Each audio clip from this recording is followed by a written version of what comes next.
Hey everyone, welcome back to Mythic Mountains Folk Tabletop Clubhouse. I'm excited to bring you a discussion video on a topic that I've been very interested in the past year. I'm going to be interviewing DunderMoose, someone who has specialized in bringing people into a very unique style of play. And he brings people together and he threads ideas together and has been a kind of nexus of this idea. Here at Mythic Mountains Folk Tabletop, we're interested in folk tabletop gaming. That includes the freedom to experiment, to ask questions, and do game design. And in line with our number 2 folk gaming principle, which is that the game is what actually happens at an actual table and actual play. Likewise, I'm beginning to believe that game design also happens in actual play, not in theory or on paper or merely in ideas.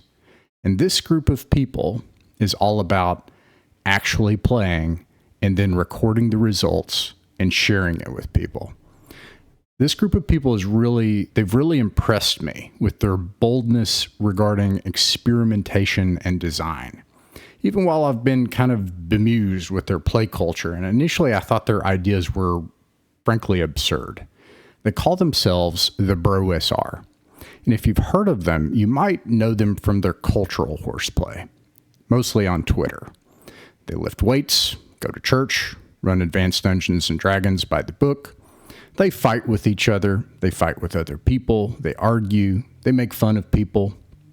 They'll eagerly say that they know the right way to play Dungeons and Dragons, and other people aren't playing correctly. And they adopt some of the cultural expression of what you might call the manosphere online, including single-sex play space. That's one side of the story, but there's also the design side. And I believe the BrOSR is one small segment of the hobby that's going to actually shape the future of Dungeons and Dragons. Before we begin, I want to give a general overview in case you aren't familiar with its design tenets. And I'm taking this directly from johnmollison.com, who runs a blog and a YouTube channel called The Joy of Wargaming. Mindset. The first principle is to completely think of role-playing games differently, to begin to depart entirely from what I call in my folk gaming video and blog, the orthodoxy, which is the prevailing view of how everything must go to be correct in a tabletop RPG game.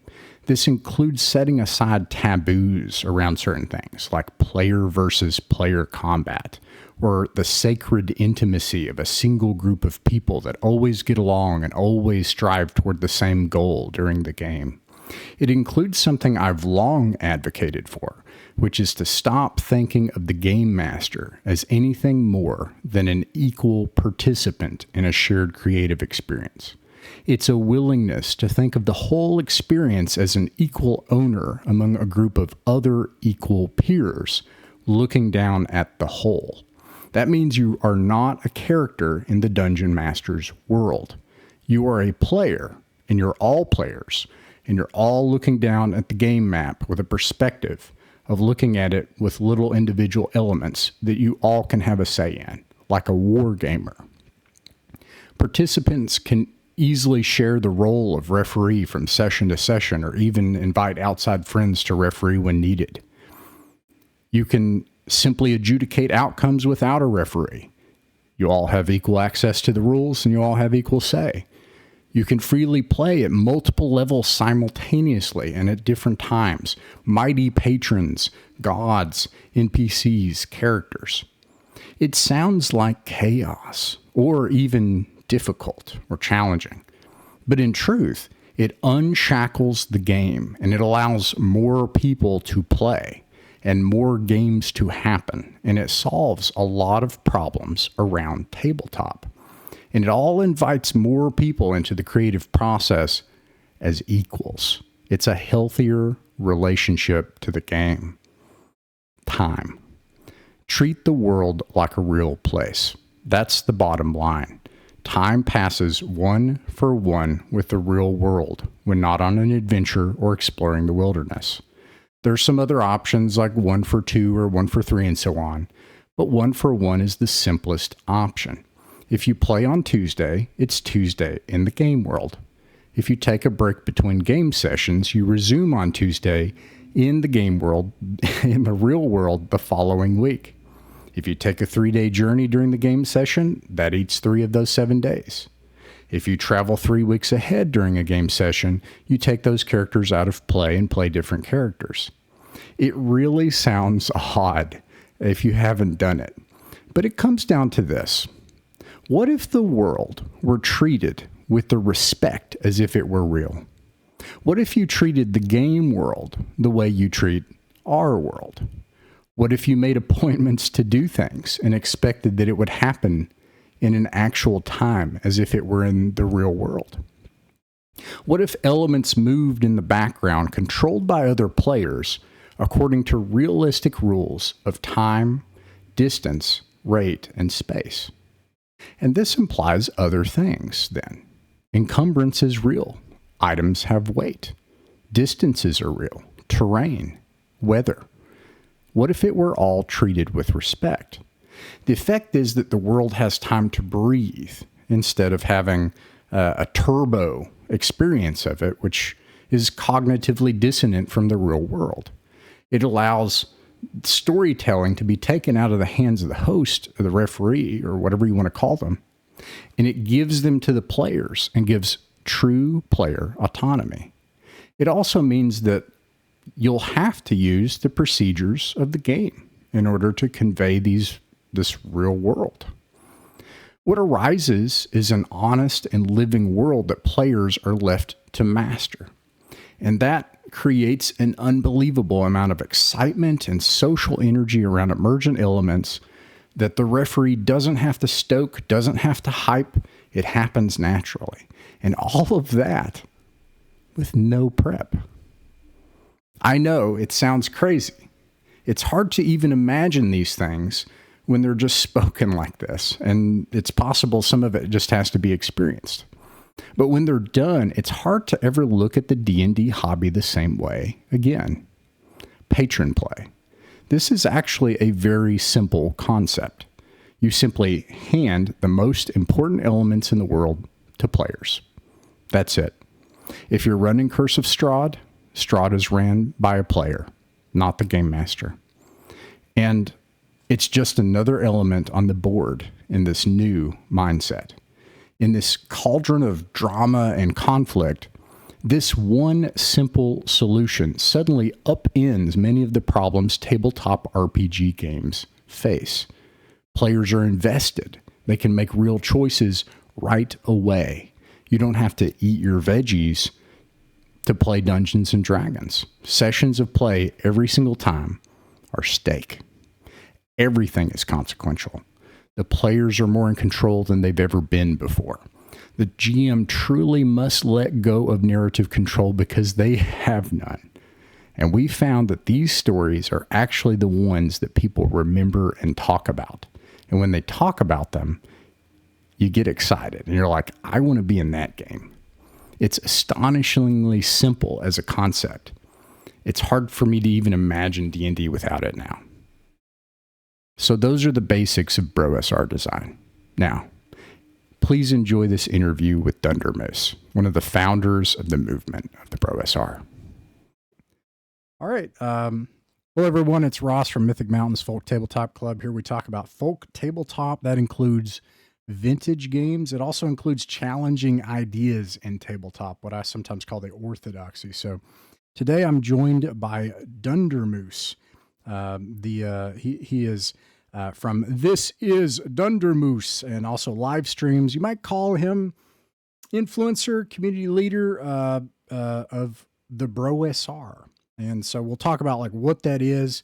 I want to kind of get a timeline of like, where did we get to where we are with that? If people haven't heard of it, this audience, people listening to this, probably an OSR audience, probably people that are interested in old school games. So we might rant a little. We might talk about, because I found your channel a year ago, and it has completely transformed my hobby. So we're going to do some challenging of some ideas here, I think, tonight. So I can't wait. Yeah, I can't wait.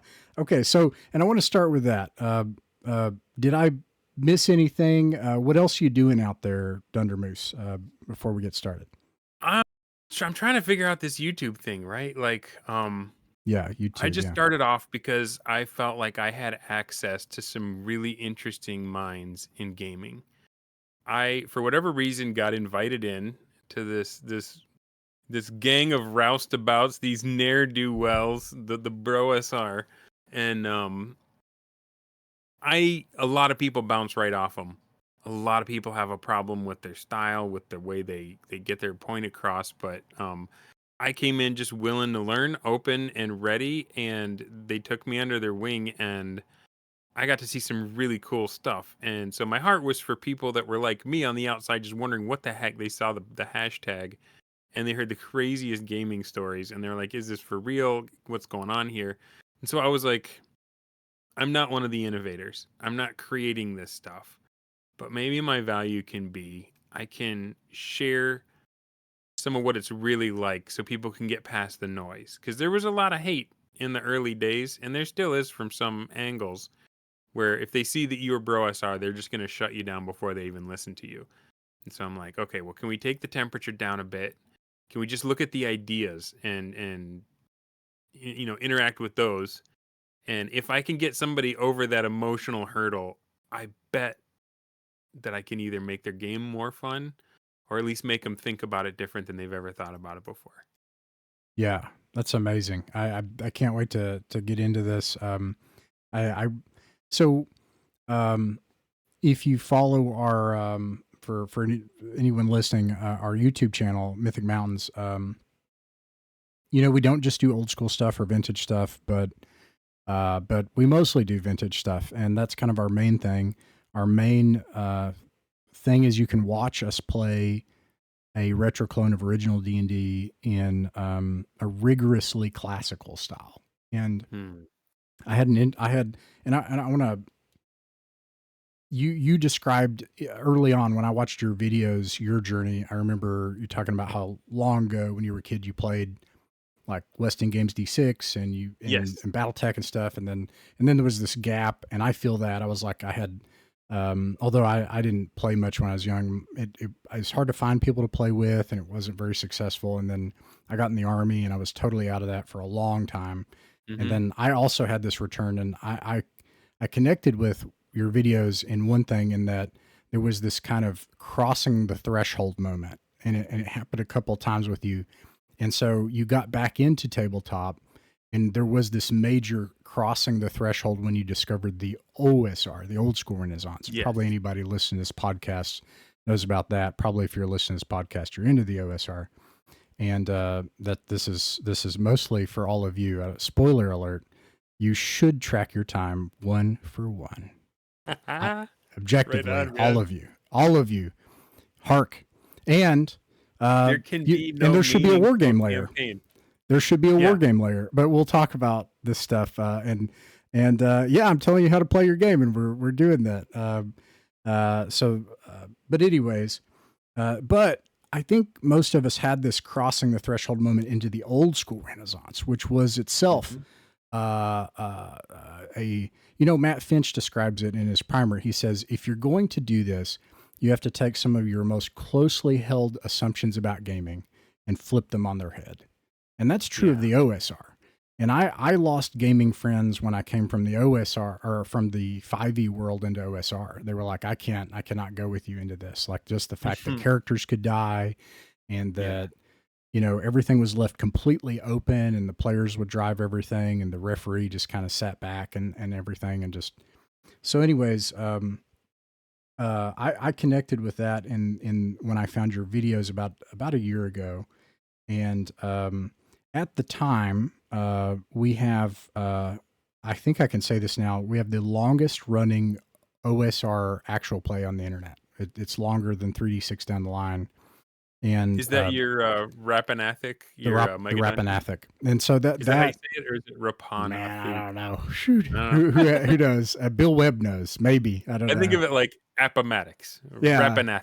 Yeah, I don't know. But there were a lot of things about that game that were this was another kind of threshold crossing for me, because I had just come from a 14-month-long old school essentials campaign, and I blogged about this, and there were things that didn't work. I would call them anti-patterns or negative feedback loops. Like, and this is hard to describe, right? But like, we know this in tabletop. We know that it's hard to hold a campaign together.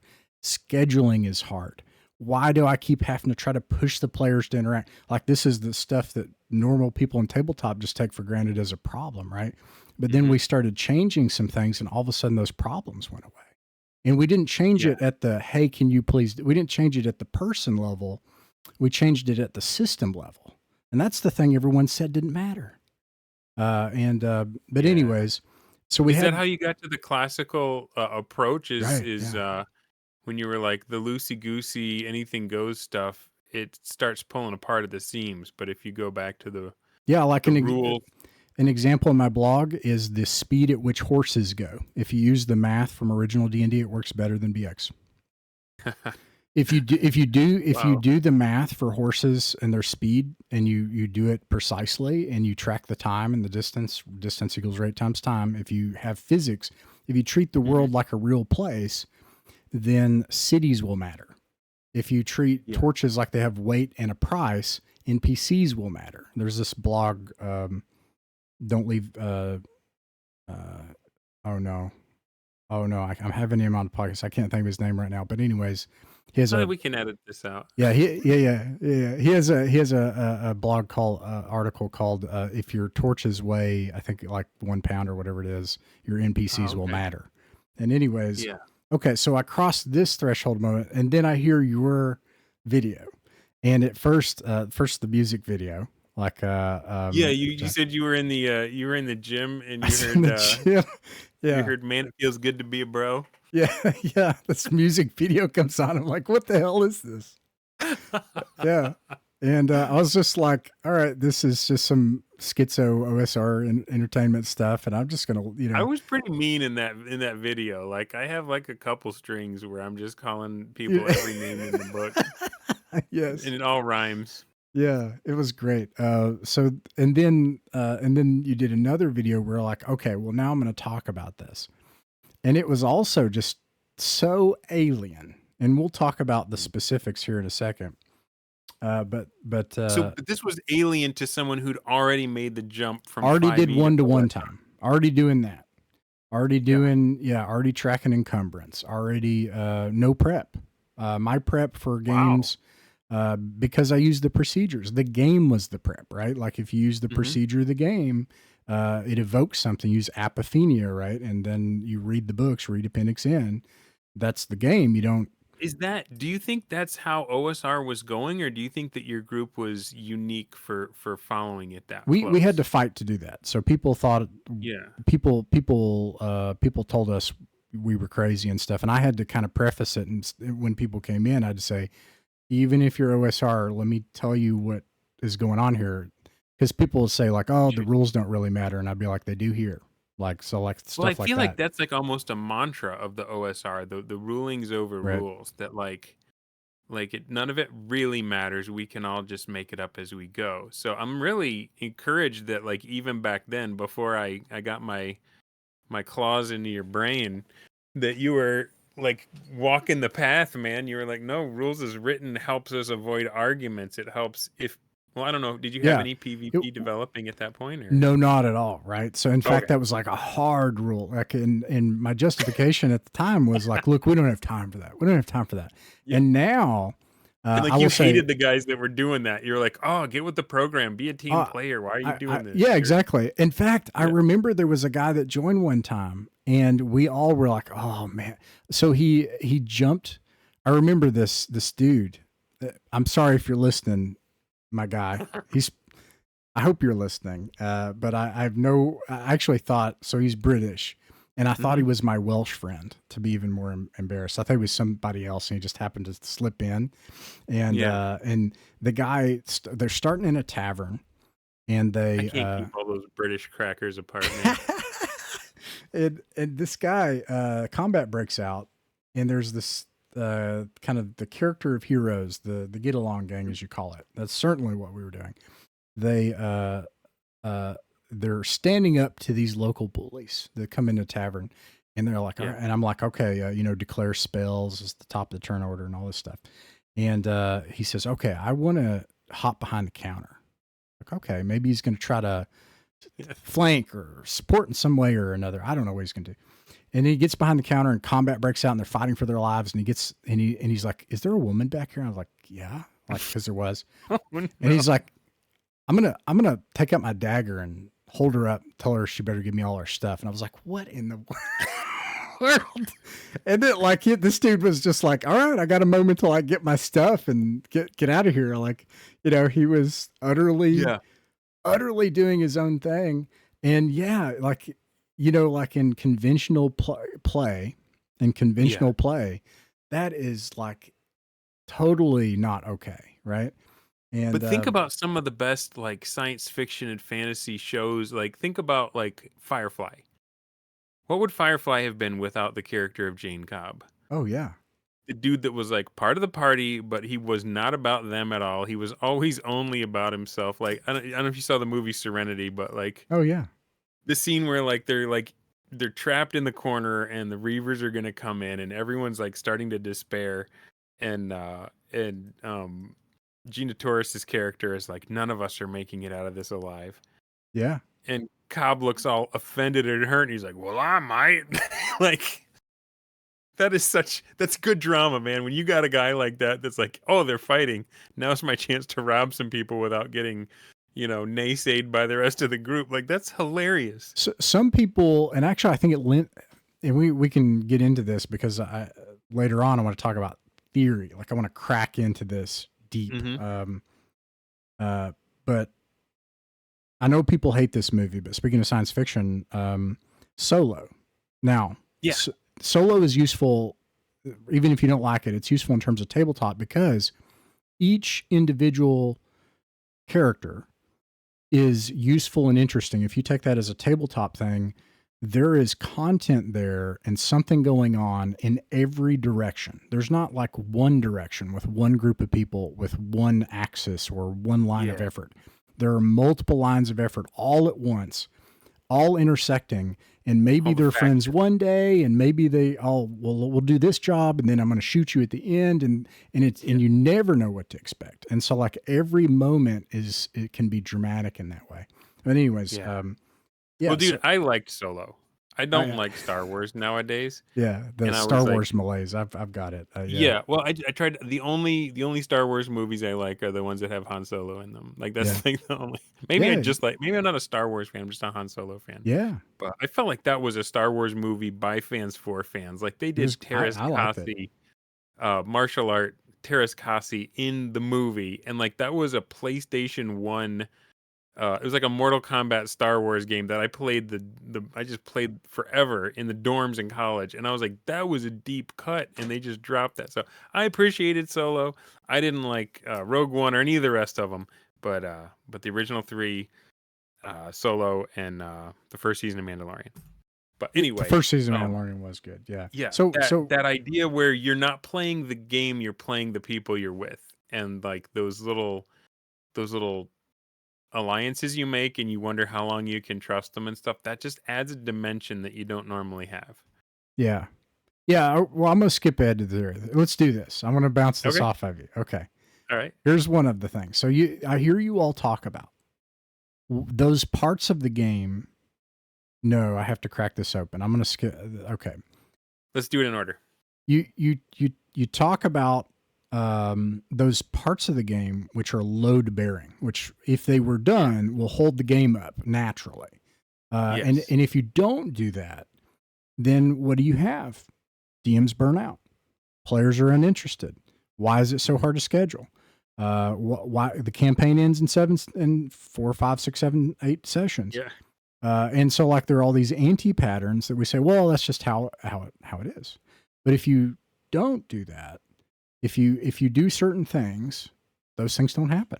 And one of the things that I think is removed utterly from tabletops, been completely gone and so I have to say, skipping ahead, this is one of my hot takes. The BrOSR are the only game designers right now. They're the only people actually doing game design. Now look, I have a lot of respect for a lot of game designers. Like one is Mike Merles. I actually really like him. I follow his blog. I find it really Hmm. interesting. Really love his blog. Very interesting. He did one recently about what he calls fifth generation game design. And to him, this is what is coming after 5e. I think what I would describe that is like the box sets for Free League. They look like games that Okay. work, but they Yeah. really continue this trad game design. And that's what they're doing. Trad. I don't know if you're that familiar with that term, but And trad. we use the term conventional, but I think are Yeah. we all on the same page there with what like what the mainstream does, what they've been doing? Yeah. Yeah. I think of it like tabletop to the extent it matters is like islands, like pirate republics, and you've got this Okay. big island in the middle with a big ass company, and they've got that big Yeah. and then you've got all these little islands around it. Hmm. And the BrOSR is almost an island on its own. Like it's like conventional play to me could include story gaming. It could include because it Hmm. has all these same assumptions, the get along gang, all that kind of stuff. And the BrOSR is the only entity that I'm aware of right now that is saying, why don't we challenge the fundamental assumptions? Why don't we go all the way back to Boot Hill and Metamorphosis Alpha first edition Yeah. and On Guard and like the war games, like and stuff from and Tony Bath and all this stuff, like Hmm. late 60s, early 70s, the clubhouse as a social arrangement. No, that's just the BrOSR. So I think they're to me, conventional gaming is everything else, and you guys are fighting a battle against everything. But but we anyways, went we I went back to where the main forked off from what used to like it used to be the mainstream. Like that one-to-one timing thing, you find that in so many products around that time. yep, And you even the ones that don't use one-to-one time, they have a section explaining why theirs is different. yeah. Why they're doing 7 to 1, Like why they're set doing 5 to 1. aside role Yeah. playing games. Like don't think in terms of role playing games, right? Like think in terms of science fiction and fantasy gaming before there were Yeah. computer games, before computer games. And how did you convey them? And there were all these tabletop games like On Guard, and there was Mhm. Star Probe, and there was um, Heroes of the Dark Ages by GDW. And in that game, it's one for one. You know, like and Yeah. all these games. It just makes sense if you're going to play with your friends and have or Car Wars, where you have like, hey, what if we had a more ambitious arrangement and we had convention games and you had these clubs that interacted and they would mail each other stuff and everything. And the anyways, so Well, and there's the kind of the isekai thing, right? Like the Dungeons and Dragons cartoon is like normal kids at an amusement park get pulled into that fantasy world, right? There is if you read um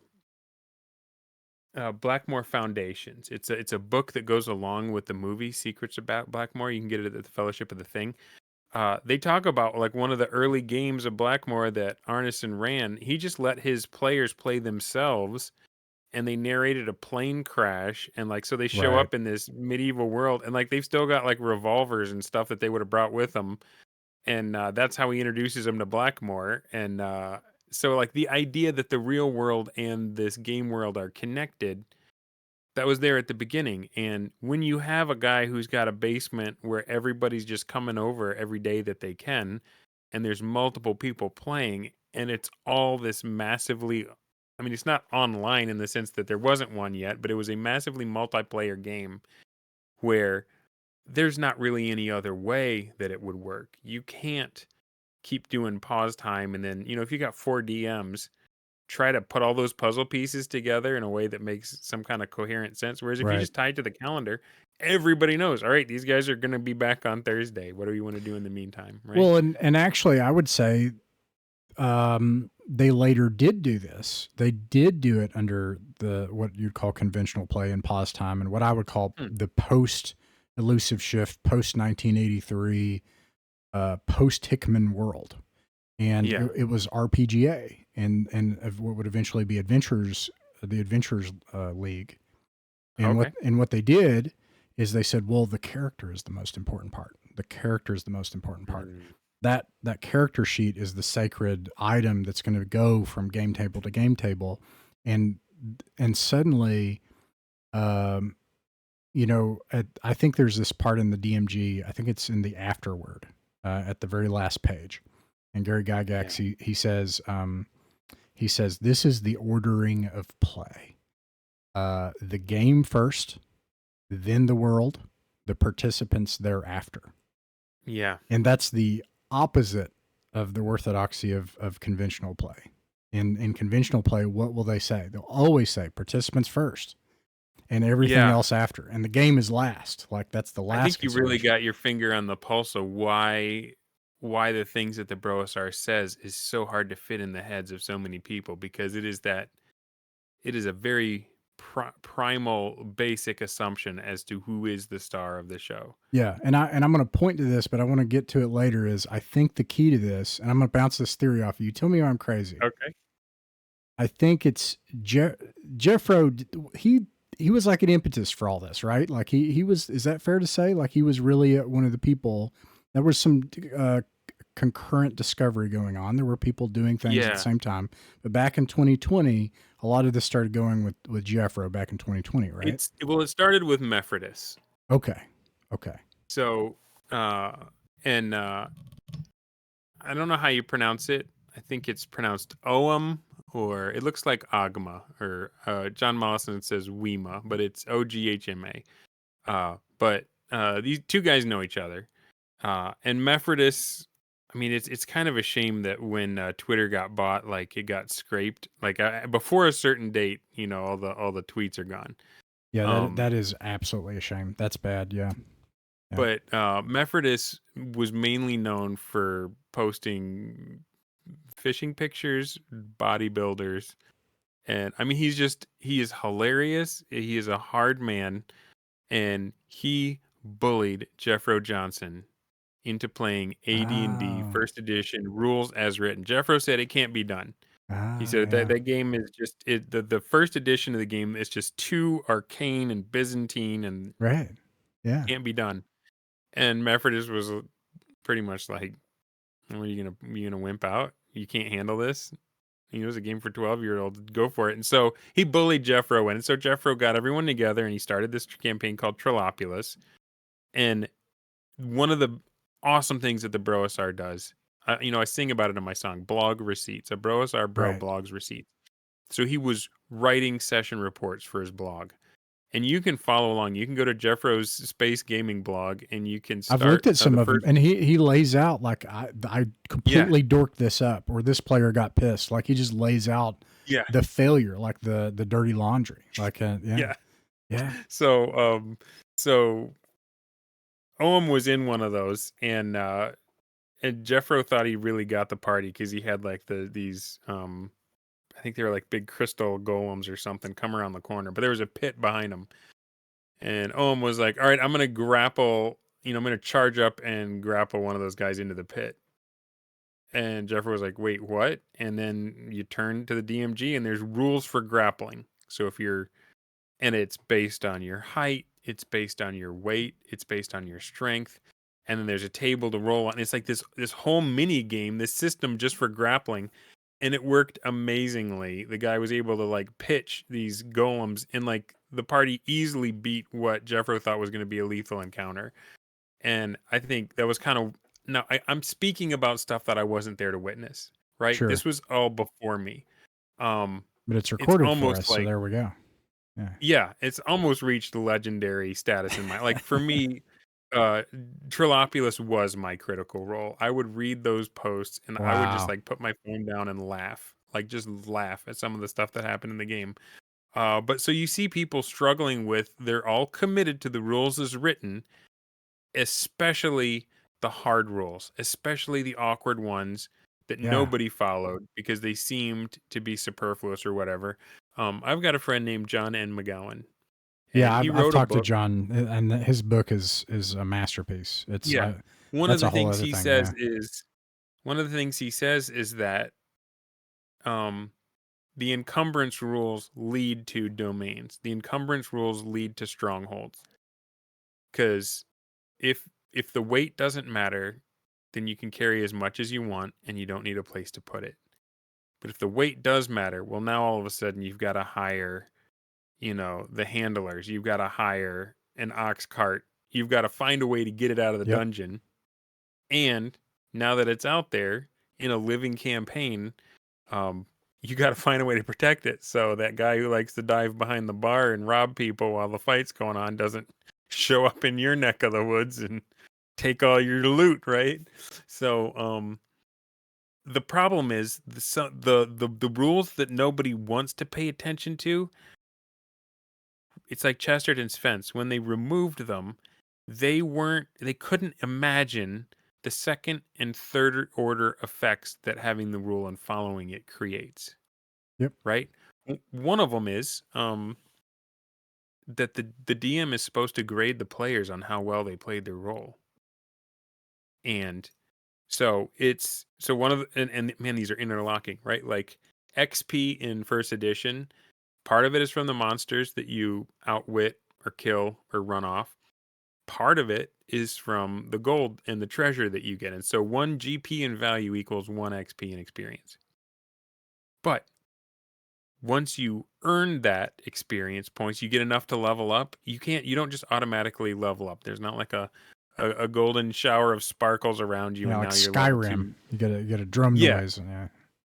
Yeah, you go back to town, you got to find somebody who's a higher level in your class, and you have to pay them 1,500 gold pieces a week to train you to get to level 2. You have to start with the experience, and then you have to spend the gold that you found to get trained, because it pays them a salary for training you. It pays for your food and any supplies you need to use up in the training, like fencing dummies or whatever. And so if that's 1,500 a week, if you had the highest grades, if you were graded S for superior, if you were graded E for excellent, it takes you 2 weeks to train the level 2 now. But it's still 1,500 a week. So now you need 3,000 gold pieces worth of value to get to level 2. If you were poor, so as you get graded by the DM, when it's time to level up, he's going to look over your last few sessions and take the average and say, here's your average score. And that's how much it's going to. So it is more expensive to level up if you don't play your role. So that means there is a natural mechanism for the fighter that doesn't want to stand in the front line because he's worried about getting killed. He's going to get punished for acting like a thief. The wizard that charges with the front line is going to get docked because he was stupid. He's squishy. He can't wear armor. He's got one spell, and so like it forces everyone to play their role when they know I don't get to just do whatever and it all counts. Like the DM's going to be like, well, you were supposed to play a cleric this round. And yeah. And I mean, it's hard, isn't it hard? It's hard to zoom in and describe this. You used a term there before the show. We were talking about Rob Kuntz and his books and stuff, and he describes these games in systems design theory. And so he describes it as not just a system. And I think this is the problem: is people have what Rob Kuntz would call a linear perspective on systems and mechanics. And they'll say, I have this system, or do this system, or according to this system, blah, blah, blah, blah. And they have a mono system view of it, when these systems have 3 systems. There's the open system, the closed system, and the conceptual system. And there are and what happens is the closed system, which might be the specific number, for example, for training. Like, what if you made that 2,000 instead of 1,500? All right, 1,500 it's been play tested, and it was, and so they know that number works, but that number slides up and down in terms of relevance on the conceptual system, and so this is why talking about these things is really difficult. Use the word interdependency, and Rob Kuntz would say all of these mechanisms are interdependent, and that's actually the genius of it. And so what looks like 1,000,001 specific things are actually all things which interlock across these 3 systems, which is beyond, like, this is like 4D thinking. Yeah. Yeah, like I would not be Well, able. it's games theory, right? It's how do you manage the unintentional incentivization that can occur in such a complex game. And so a lot of the stuff that people think is silly or weird, they're not thinking about what behavior does this incentivize or disincentivize. What do you get if you throw it out? Yeah, And the answer is you get milestone XP. yeah. Well, so I'll throw out my. I want to tell you what happened. I watched your Okay. videos, okay, and my hobby is my vintage hobby at least. So I do a lot of different things. I've got Mhm. over there like what is that? Fire Well, I pilot. see you're part of the popular elite Oh, crowd. I'm a poplar kid. Yeah. Yeah. But yeah, I'm trying to think of that. Anyways, I'm experimenting. I like experimenting, and I want to talk Yeah. about the culture of the BrOSR because I think this is huge. But I my vintage hobby, my interests in original Dungeons and Dragons, or classic D&D has seen an apocalypse thanks to you, and yeah, because I'm sorry and or you're right, welcome. yeah, I know, right, both, yeah. So, um, we were already doing classic gaming. We were already doing one for one timekeeping, and I don't want to get too much into terms. I want to talk in categorical terms. I want to talk to people that might be listening that are like, "What is this stuff?" Because Yeah. it's fascinating to hear people talk about some of these things, but like you said, it's so impenetrable. It's so like and perhaps you have to experience it, like some of it, right? Mhm. But there are some things where I want to like kind of crack it open and say, aha, here's what happened. And anyways, when I watched your videos, and then that led me to John Mollison, and that was kind of Yeah. the technical introduction where it's like do da da da da da. And one example of that, actually, let me just read these three things. Let me do this. Here's um, this is from 2023, Cardinal Jeffero's letter to the Trollopolis players. Yes. It says this, because I think this is fascinating. It says, Trollopolis has, of course, from its inception, always been a de facto playtest of the AD&D rules. Mhm. Its aims are first and foremost to explore and uncover the nature of the game described by the AD&D rules. Whenever this conflicts with what people think is best for a session or what people think is best for the campaign, we have always elected to follow the AD&D rules wherever they lead. So this is an Yeah. interesting principle. This other thing I have here is from johnmollison.com, and it has these three things. And I'm not going to crack into them. I'm just going to list them out. It says mindset, time, patron play. Hmm. Those three things. And I remember at some point, I think this concept, I don't know if it was your video or John Mollison's, but it was about Brovenloft. And this broke my brain. I was like, this is dumb. They're not taking this game seriously. There's no way, right? Is it the Like, Muppet? Is that what got it's you? not the Muppets. No, but of course, like that totally like changes the like how we're gonna approach the game if we're looking at Muppets here. Yeah. But it's like most people in tabletop, you play Dungeons and Dragons. Even if you do OSR, you probably know Curse of Strahd. If you don't know Curse of Strahd, if you're Hmm. that old school and that grognard, surely you know Ravenloft. Yeah. But Curse of Strahd is a good example because it's held up as this perfect sandbox. It's like what everybody wants to do. And in Curse of Strahd, you have Strahd, and then you have a sandbox. And it's really that simple. It's actually not that Hmm. complicated. So you have these elements on the board. And then in theory, you have a group of heroes that are going to go into this liminal dream state or pass through the fog, and they're not going to make it out of the domains of dread. And they're going to have to adventure together and contend with these elements on the map and get to Strahd. And that's ultimately the game's arrangement.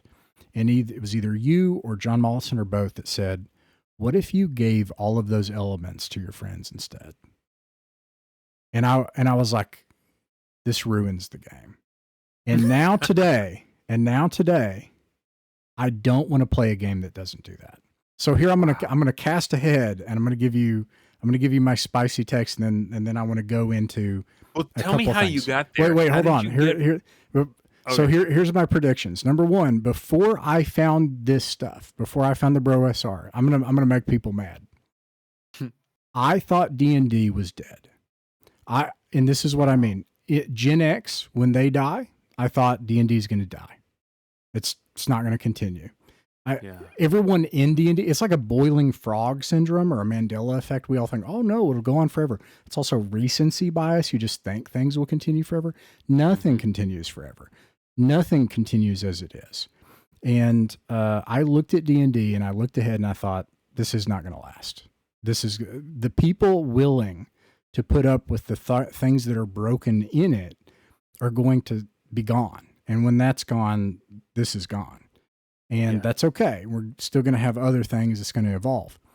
Today, I think in 40 years, I think D&D will look like a lot more like diplomacy and matrix games. I think it will look like competitive conflict simulations of interesting situations where friends, because I think this is something normal people will do. Interesting. Anyways, okay, so that's giving me a hit. This is what I want from you. Let's say that the person listening has never heard of the BrOSR. What is it in brief, and what is the BrOSR theory of history, like the biblical narrative? Once upon a time, there were the dinosaurs. What happened? Right. Because I think it's different, right? So let's So yeah, again, a lot of that stuff happened before I was part of the scene, before I was aware. But we talked about Mephrodis and Jeffro, and Jeffro is and to be clear, these are both bloggers, but also you got like an old school D&D person, just a normal guy plays old school D&D. And then Jeffro, he's a blogger, he's a tinker, experimenter, thinker. Yeah, and Jeffro, he's a polymath. He's good at a lot of things, and he was involved in the pulp rev, like the publishing and stories, and I mean it's overlapping interest. Jeffro's first book that I became aware of was called Appendix N, and it was basically he'd been in charge of the blog for Castalia House, and he had been doing blog articles about how all of the books that are listed in Appendix N of the 1E DMG, how they informed the game that D&D was supposed to be. So, and for those listening, if you're not familiar, this Appendix N is they have Appendix A, which I think is random dungeon generation. Is that right? Dungeon generation, and it goes through a bunch of wilderness. And you get to Appendix N, and that is supposedly like Gary Gygax is like, look, this is the list of literature that influenced Dungeons and Dragons, and you'll find in that list that is primarily pulp fantasy. That's not like pulp fantasy from before 1980. Yeah. So Robert Howard, Conan, Elric of Melniboné, Tarzan, and John Carter of Mars, and all of this stuff. And so Jeffro already was a phenomenal writer about those topics, and also writing about how they informed D&D. Like I know a lot of people in 5th edition have trouble with alignment. Like, what does it mean? What is it like? Exactly. If you read 3 Hearts and 3 Lions by Poul Anderson, you will immediately understand alignment. You will immediately understand what a paladin is like. Like, it's just... When you go to the source, you're like, oh. And so Jeffro was contending that Dungeons and Dragons is a game that is meant to emulate these kind of pulp science fiction and fantasy adventures. It's meant to create the same kind of scenarios and create the same kind of feelings that you get reading those books, but now you get to play in them. So he already had a lot of insight, but the thing that I think really made this what it is that what you mentioned before, that he was willing to follow the rules as written, despite the protestations of his players. He wasn't just trying to give everybody a good time. It was a laboratory where he was like, what have we lost? I think Jeffro really pines for what America used to be like. And the culture shift has made D&D almost this unrecognizable artifact. It's hard for us to imagine the culture that it came out of. So part of it is reading those Appendix N books and steeping yourself in the culture so you can get closer to that original thing. Why were there so many war gamers back then? Well, you got the draft, right? High school kids did not know if they were going to have to go to Vietnam and actually be on the battlefield. So it wasn't just nerdy nerd games. It was their future might depend on their ability to understand how soldiers moving on a table can get the upper hand on each other. You know what I mean? So it's like there's so much about that world that we have just forgotten or dismissed or whatever, kind of like the rules. The stuff that you just don't think about and you lose the meaning. Okay, But so Jeffro was the like, genesis of the BrOSR is this blogger who like said, we're just going to try to do this. And then, yeah, he got bullied into it by Mephrodis and he went all in and he said, we're going to read the crap out of these rules and we're going to try and follow all of them. okay. And if you can't handle that, then out you go. And I mean, there were some people that crashed out and Right. boomeranged the controller, if you will, and left the game, rage quit along the way. So okay, so that's sort of the genesis, and then you've already alluded to a history, of, like, as if what would the history of tabletop look like according to Jeffro? Not to say that Jeffro represents all of the BrOSR, but like one thing I think, what would I call this? A long defeat view of tabletop history is it sounds like that's part of the integral view of the BrOSRs to say, look what we've lost. So it's not just hey, this old stuff is cool, what could we borrow? It's not just hey, I like the old stuff but your stuff is cool. It's, man, this was better, like, and how do we get this? Yeah. So I think it's the problem is a lot of people that hear about the BrOSR, they kind of like your initial reaction. They try to figure it out in their head, and they're like, well, that could never work. Yeah, that's what I thought. I was like, that's not going to work. Yeah. Yeah. And that's hilarious to the people who've been doing it. Yeah. Like, oh, tell me how you can't figure out how that could ever work, how we just did it last weekend. Yeah. And so, but it wasn't, it didn't all, as far as I can tell, again, I wasn't there for this. I came later. But as far as I can tell, all of the principles didn't show up at once. They were discovered, they were reclaimed through, just as Jeffro said, we are playing AD&D 1E as if Gary had personally handed it to us and said, can you play test my system? Right. And we were play testing it. And so rules as written became very important, and then it led to other things. And part of Jeffro's genius is that no matter what it led to, he was always willing to let go of something to challenge another part that was broken or that didn't work. And that sometimes put him at odds with the bros themselves, because they start following these old rules, all of them, the stuff that didn't even seem to make sense, and they start getting results that nobody has seen since those days. Okay, right? So they see they see things working and playing out as they implement this stuff, starting with a primordial, well, God forbid, the scientific method, which is to say, eliminate variables. If you introduce a variable, only do one at a time. Like, we're doing the scientific method here, like I don't know, like a game designer or something. Yeah, but the problem is, so you start doing that, you start having these revelations, and you get really excited about it, and then you talk about it on Twitter or Google Plus or whatever, and then you just get crashed with a tidal wave of cognitive dissonance. From from other people, like opposition. Yeah. Okay. People who say that's not D&D. So wait, let me piece together some bits of history here. I'm going to combine also with the BrOSR. So you'd say there was something really good. we stopped doing that. So really, in brief, what happened? Like, oh, my camera. Oh, that's all right. I can still hear you. Like, so how did we lose the old ways? Is that what you're asking me? Yeah, like what happened? I can hear you. I can't speak for what Jeffro would say. I've got my own theories about what happened.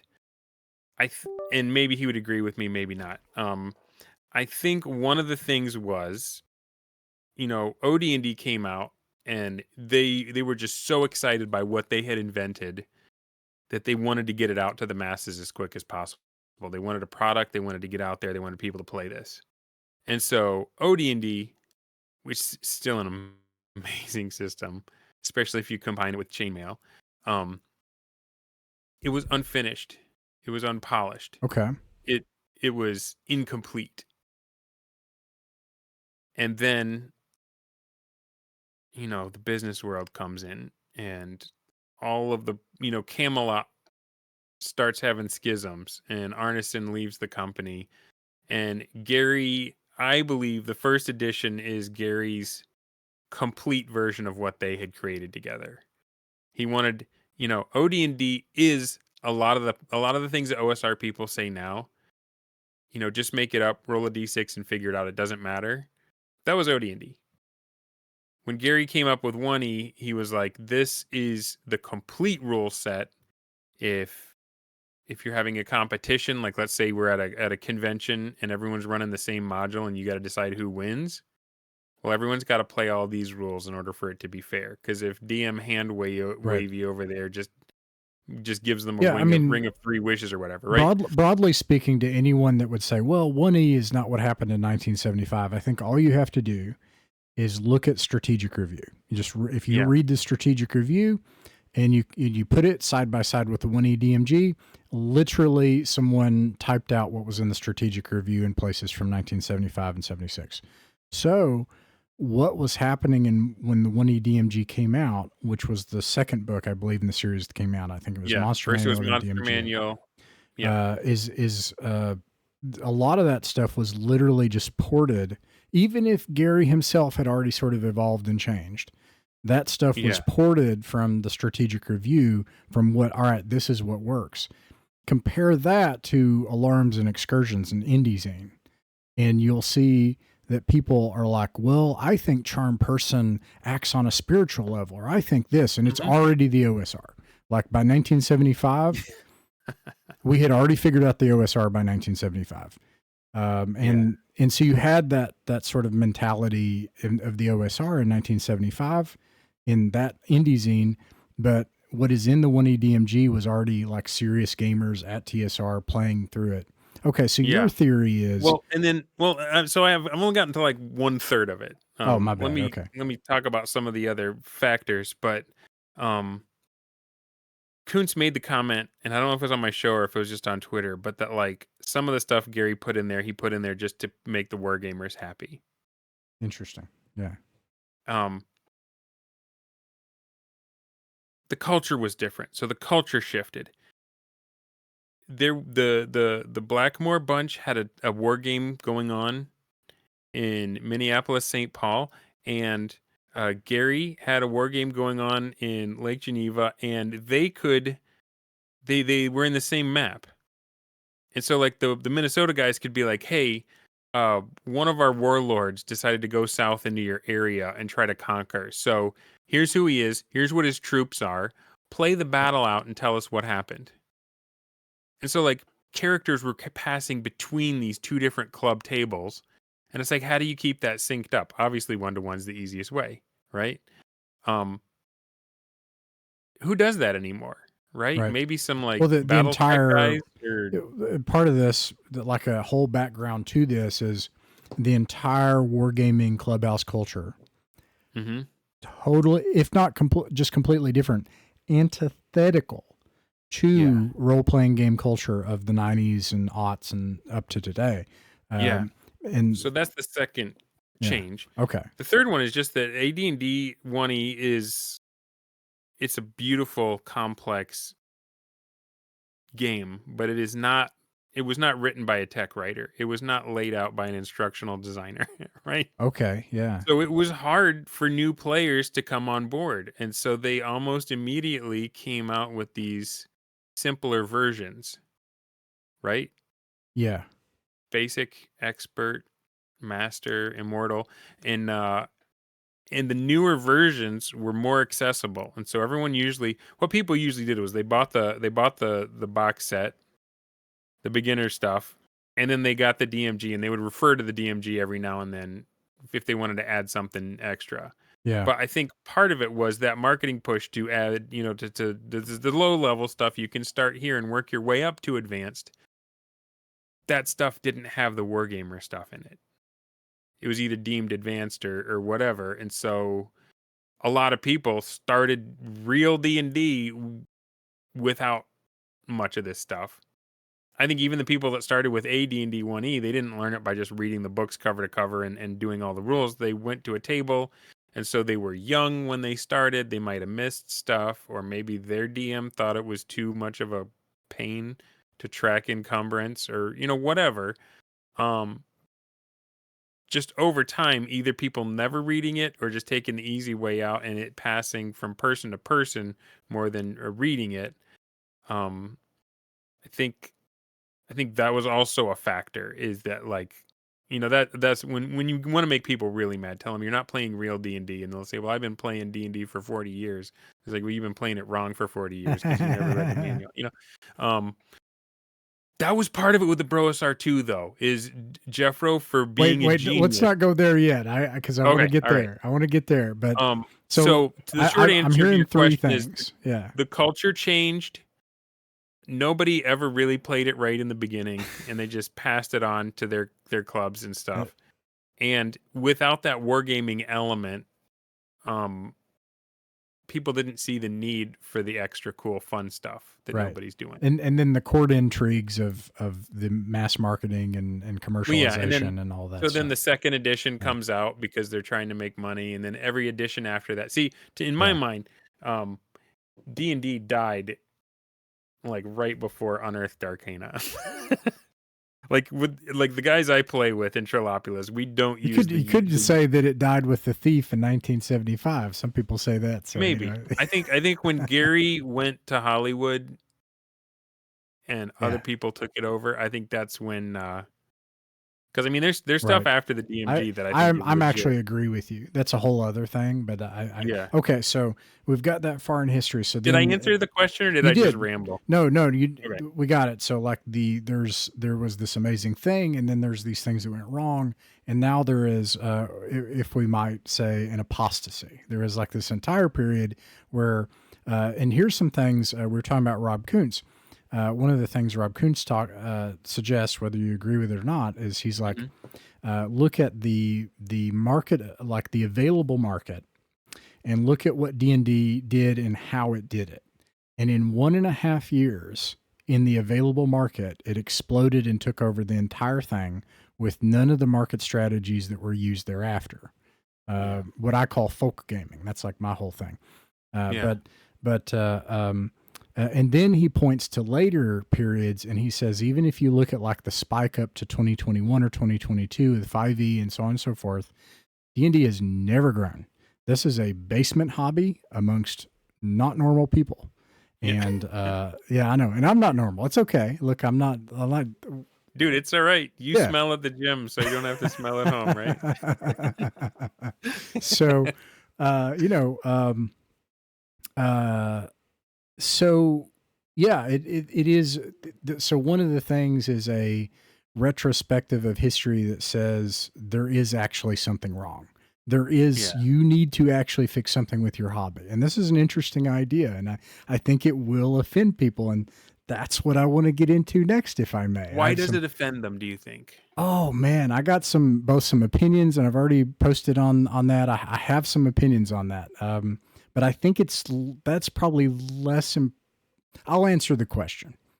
I think the main reason it offends people There's two layers. One is that it's merely tribal. Okay. We're just monkeys. Okay. We got our limbic system. And if you introduce a new idea like that and you threaten someone's identity, it's a threat. And if somebody's played D&D for 40 years, it's part of their identity. So you're questioning who they are. And is that healthy and normal? Right? No, but it's like the meme of the party and everyone's dancing and there's the one dude leaning up against the wall and he's like, they don't know that I'm the best at D&D.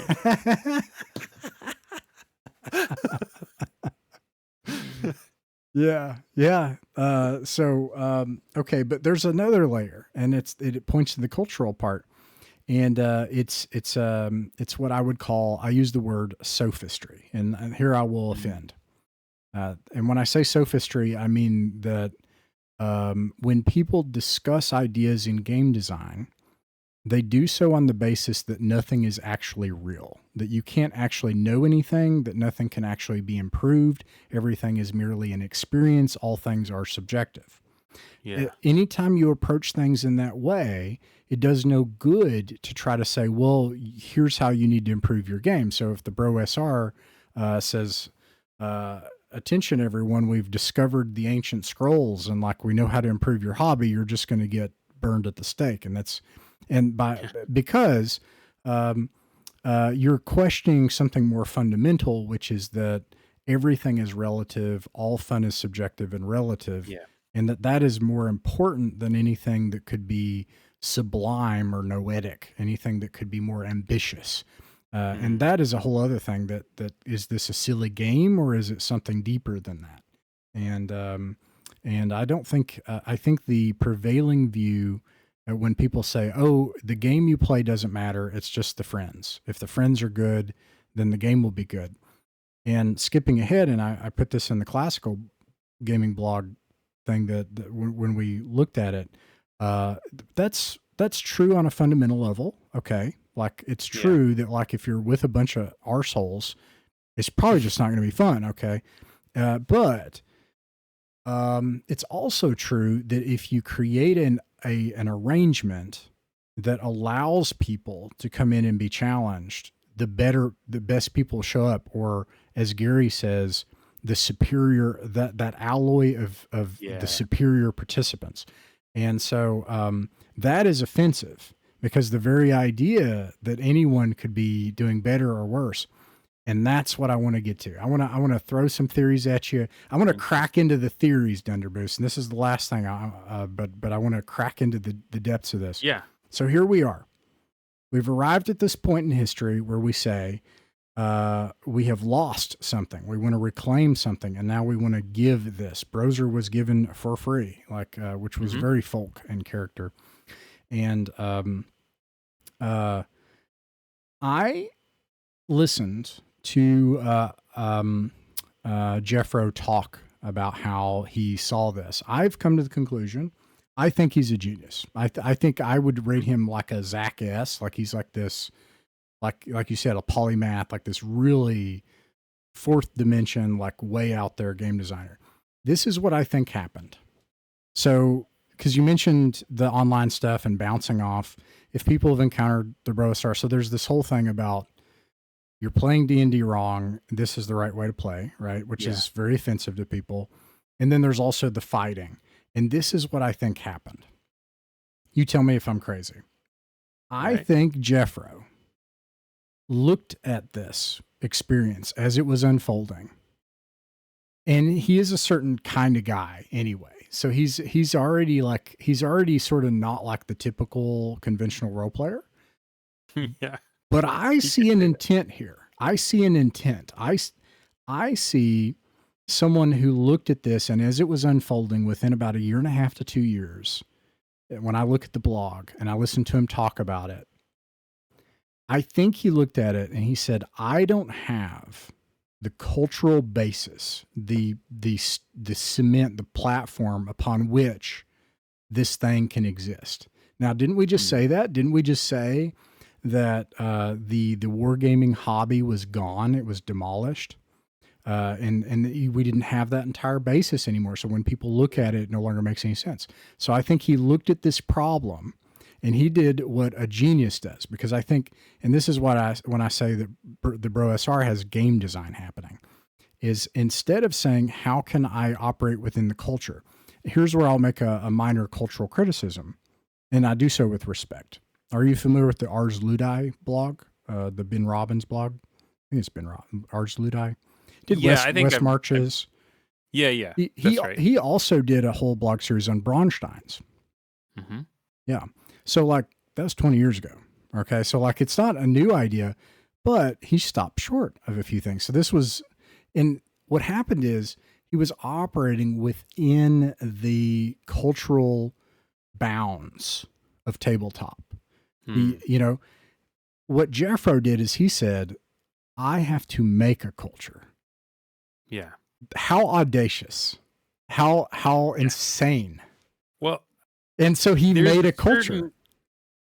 There is a certain I don't give a crap about. Is that a conspiracy theory, or what do you think? Go tell me. No, I think you're onto something. He was the cruelest DM I've ever played with.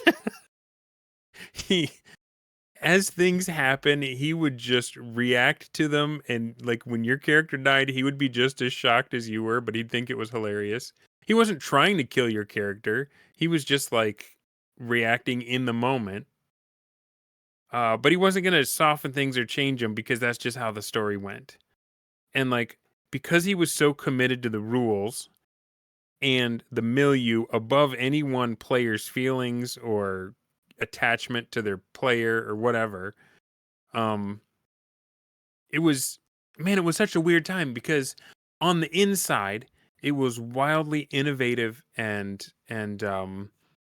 exploratory, right? Like following Raw led to one-to-one time, and then that led to the patron play. The first guy that I was aware of with patron play was a guy named Chanticleer, who he was playing actually 5th edition, if you can believe it. He was playing the Waterdeep. Define that in a sentence. What is patron play? Because when I first heard it, I was like, I just don't understand. And so, actually, let me throw out you tell me if I'm wrong if this is patron play.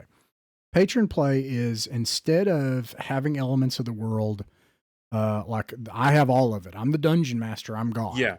I'm just going to give those elements. I'm going to say, hey, James, I got this like ogre lord with like an army. Can you play that for me? Is that, yeah. It's pretty simple convention, actually. Okay. And so, I mean, the problem that conventional play has is the DMs get burned out, right? And so Chanticleer was playing Waterdeep Dragon Heist, and I haven't read the module, but from what I understand, it's like a heist. It's like a crime story in Waterdeep, and the players are like Ocean's 11 or whatever. Right. But there's like different mob bosses that you can choose. So on this playthrough, Xanathar is going to be the mob boss of Waterdeep. And Chanticleer was like, well, let's just have them all in there. So he wanted all the mob bosses, but instead of him trying to keep track of who was doing what where, he just gave each one of them to one of his buddies that weren't in the game. It's amazing. And he said, you tell me what your guy's doing. And so he was adjudicating their game at that level while the players were, and so like it got really crazy and the players were like, what is going on? That was the first person I heard of that did it. And it worked because of the one-to-one time, right? So rules as written led to one-to-one, led to patron play. But at each stage, something crazier and more fun would happen, but another problem would show up. And so Jeffro he has the ability to, even when everybody else thinks we solved it, it's good, he can find the stress point, the weak spot, and go back to, let's keep going back to first principles and let's figure this out. And I think that's kind of why he got cross purpose to the bros towards the end, is because he leaned full into Bronstein, and then B-dubs was like total nonstop Bronstein. He took Jeffro's idea and said, let's make it more extreme so that this is all people play, right? And so all of this like crazy just crucible of innovation, mainly driven by a few people that are like really good at the game by now and like thinking about it on a deep level. That's on the inside, but on the outside, we got to be a united front, because we got ankle biters everywhere, just telling everyone these guys are jerks. It can't work. They're lying to you. And so we got united front against the ankle biters. And then on the inside, we're trying to figure it all out. And then when everyone died on the hill, of, this the what would be called later on in BrOSR type 3. When Jeffro went back and said, no, it's all about Bronstein, we gotta let go of some of the other stuff and focus on that right now. It felt, I think to some of them, it felt like a betrayal. And they were like, no, we've been dying on this hill, and it's not about Bronstein, it's about the other thing we've been doing. And so, like, there was kind of... What other thing? Like, is to contrast the two? Okay, so let me... I got to go back to your earlier question about the history of... So there was the history that got us to where we were, but then there was the history of... Tell us where we are now. That's once the BrOSR spun up. So Trilopulus is the origin point. It's the epicenter.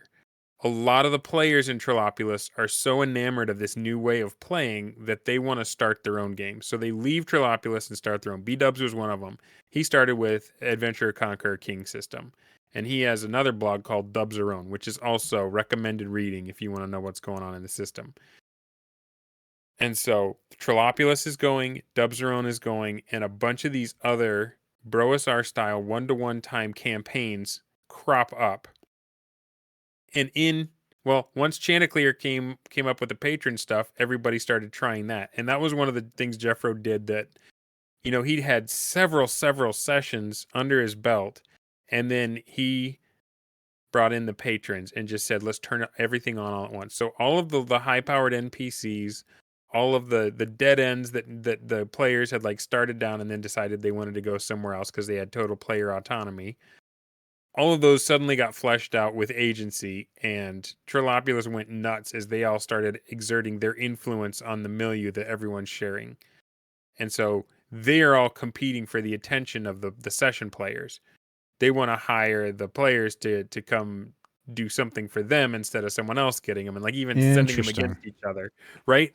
And things start ramping up. Well, stuff that like Jeffro just tossed out on a whim started becoming very significant. For example, they went into the center of town and they were trying to meet with... Well, there was this guard that got in the way, and they asked him, I can't remember the question they asked him, and the guard's like, well, I'll have to check with the prince. Just a throwaway line. Wow. And they're like, wait a minute, who is this prince? Who is this guard that he has the ear of the prince? And the players got fascinated. And that's one of the genius things about the way that Jeffro DMs is he holds the game with such an open hand that he is laser focused on the stuff that the players get fascinated in, and whatever they're interested in, that's what he starts moving towards. And so he just pulled Elric of Melniboné out of his head for the prince. He sits on a ruby throne. He's got this sword, and so they start dealing with the prince, and he's like, oh yeah, he's got Swordbringer or Stormbringer. He's got this sword with the demigod inside that if it touches you, it can suck the soul out of your body, right? Then that guy gets a patron. And everybody else gets a patron. And like, in addition to playing in the game, everybody's memeing on Twitter. Kursova magazine, P. Alexander is in charge of the cavemen. And his whole faction was he just took the cavemen entry out of the monster manual and just rolled it up as written. And he's like, this is the cavemen faction. He started posting all these Grug memes. And everyone's laughing. He was like way far away from Trilopulus, but everyone wants to deal with him because they're laughing at his memes online. And a whole series of events led to Elric of Melniboné getting killed by Fluid the Druid. Killed him. Well, technically it was the cavemen that beat him to death because he went to the wrong cave. But this sword starts causing all the problem in the game. I think I've told this story before. I don't know if you've seen the episodes where I talk about it, but if you've been watching John Mollison's Wargaming, you might have seen the series where he deals with it. But they decided we need to get rid of this sword. It's causing too much trouble. And so they use some kind of dimensional spell or gate or something. And they're like, well, where should we send it? And they were like, let's send it over to Dub's campaign and make him deal with it. So they sent the sword to Dubs Are Own. And now he's got to deal with this powerful magical artifact that everybody wants. And it caused so much trouble there that I think it was Hollyfeld, he had a spaceman, don't ask, threw the sword into the sun. He's like, I'm done with this. I fly my spaceship into space, and I'm going to throw this sword in the sun. And I was like, time out, hang on. In Axe, the sun is not just the sun, it's Aminar. It's the god of good. And what happens if a demigod sword that can suck the soul out of something hits that sun? And it's like, well, we don't want to see what happens when that happens. The god's going to protect himself. He's not just going to take the hit. And so it got to the point where they sent to Mr. Wargaming, and you can watch this. They said, "We need you to wargame out a scenario for us because it's gotten beyond all reason. The sword is orbiting the sun. We know because of 1-to-1 time the date in September that the sword is going to hit the sun. So the good guys are sending all their forces to try and stop it, but the bad guys, were all the bad guy patrons in all these campaigns, were like, well, we want to send our guys to make sure it goes in, you know? And so they were like, so it's like, okay, for all the good aligned forces, for every cleric that you have sacrificing money and spending all day praying, you get this many star giants, and the evil guys have this, and they just sent it to him, and every night he played out one more turn. I think he used Dragon Rampant. One more turn as the sword gets closer to the sun, and who's going to win. And I won't spoil it so that you can watch it and enjoy it, but it was catastrophic. And like several, like John Mollison talks about, like the pressure that was on him because he knew there were like 7 campaigns that were watching these every night, wondering what was going to happen. And if the sun got 7 hit, campaigns. There are people out yeah, there. DunderMoose. There are people out there trying to do a campaign. yeah. There are people who have never seen a campaign. Yeah, and everyone's like on the edge of their seat, like what's going to happen? So invested. It's so important because they know they've already agreed if the sword hits the sun, it's going to be something awful, and all the evil forces in each of your campaigns will get a boon, and all of the good forces in each of your campaigns will get a penalty, and you're all going to have to deal with that, right? If the forces of good win, they were going to grab the sword and they were going to send it to Brovenloft. So this is all still upstream. I was not aware. What year is this? this? What year is this we're at? Like this is 2021, I want to say. Holy smokes, that was all in by holy wow. Oh my One gosh. of the big things that started the BrOSR was the shutdowns. And no, I'm just saying that's like within, you're describing a year and a half of it took off. It took off. It went crazy. So that was when I started reading about these guys, and I'm like, nobody's playing like this. Nobody's doing this. It's so ambitious, and I think when people hear this, they think, "Who has time for this? This is overwhelming." Yeah. And what's crazy is if you do no prep play, it's way easier than conventional play. Yeah, way easier. Think about how much is off the DM's mind when he can just give all the bad guys to his friends. Oh yeah. And they will come up with crap, mean stuff that you never would have even thought of yourself. Yeah. Because you want the players to win. You want them to have a good time and keep coming. I never realized the punches I was pulling. I really didn't think I was. Yeah. And then I handed elements over. Man. I don't do that, but it's like, yeah. Psychologically, though, you may not even be aware of how much you're pulling for them. Right? So then it goes into Brovenloft, where they basically came up with Curse of Strahd, and like in the old school TSR, they had what was it? The Ravenloft was one, and there was one for the Mummy, and there was one for basically each of the Hammer horror monsters got their own pocket dimension where everything was, and they were like, that's the dumbest idea. Why weren't they all just in one pocket dimension? So Brovenloft was like Ravenloft, but instead of each monster getting a separate node, they were all in the same world. And so it was like, but it had players, it had patrons, it had everything going on all at once. And it lasted a month. It was a guy named, he goes by Mound Shroud on Twitter. He volunteered to DM it. It is some of the most legendary gaming that's ever happened. And it wrecked him so bad that he didn't even want to talk about D&D, didn't want to look at D&D for months afterwards. So the players were losing their minds because everything was so crazy fun. They were memeing Twitter into oblivion. They were Kanksta was the the Kanksta rapper was the Mummy, and he was doing diss tracks on people, and they were responding on Twitter, and it's just the Count Strahd was actually the Count from Sesame Street. That was like I think the first documented BrOSR Muppet, and but the guy playing him played him with all of the passion and pathos of like an original tragic hero, which made it even more sublime and ridiculous at the same time. There's a whole army of elves on Pegasus flew in the attack, and someone cast sleep on them, and they said, "Haha, elves aren't susceptible to sleep." It's like, Horses "Aha." are. But yeah, your Pegasi are, and so they all just fell out of the sky. One guy marched his zombies across the road and cast continual light on all of them, and just made them all like stand along this long road, just casting light, so it's like safe for people to travel. Just crazy stuff you never would have thought of happened. But the downside is it ate the DM. The players were going out of their minds, but it ate the DM, and so that's why we had to like step back and fix it. Everybody was going out of their minds, but it was too much. It was too much because the poor DM was constantly getting barraged by text messages, always on, Because this is downtime always orders, on. We're all talking this stuff, type and he just 1, got, yeah, he got always on. exhausted. So that was when Jeffro, like, once again, he blew it up. This is right when I joined Trolopulus. I didn't realize when I came in there, I was just wide-eyed and excited because of all the stuff I'd been reading. Everybody else in that session was mad because Jeffro had taken away their high-level domain play and busted it back down to one town and one dungeon. Interesting. Busted it back down to Mudcore because he's like, whatever we're doing, it's no longer AD&D first edition. We got to go back to first principles again. Wow. And so, like, I came in all passionate. He was telling everybody, and be on your best behavior because we got a new guy here.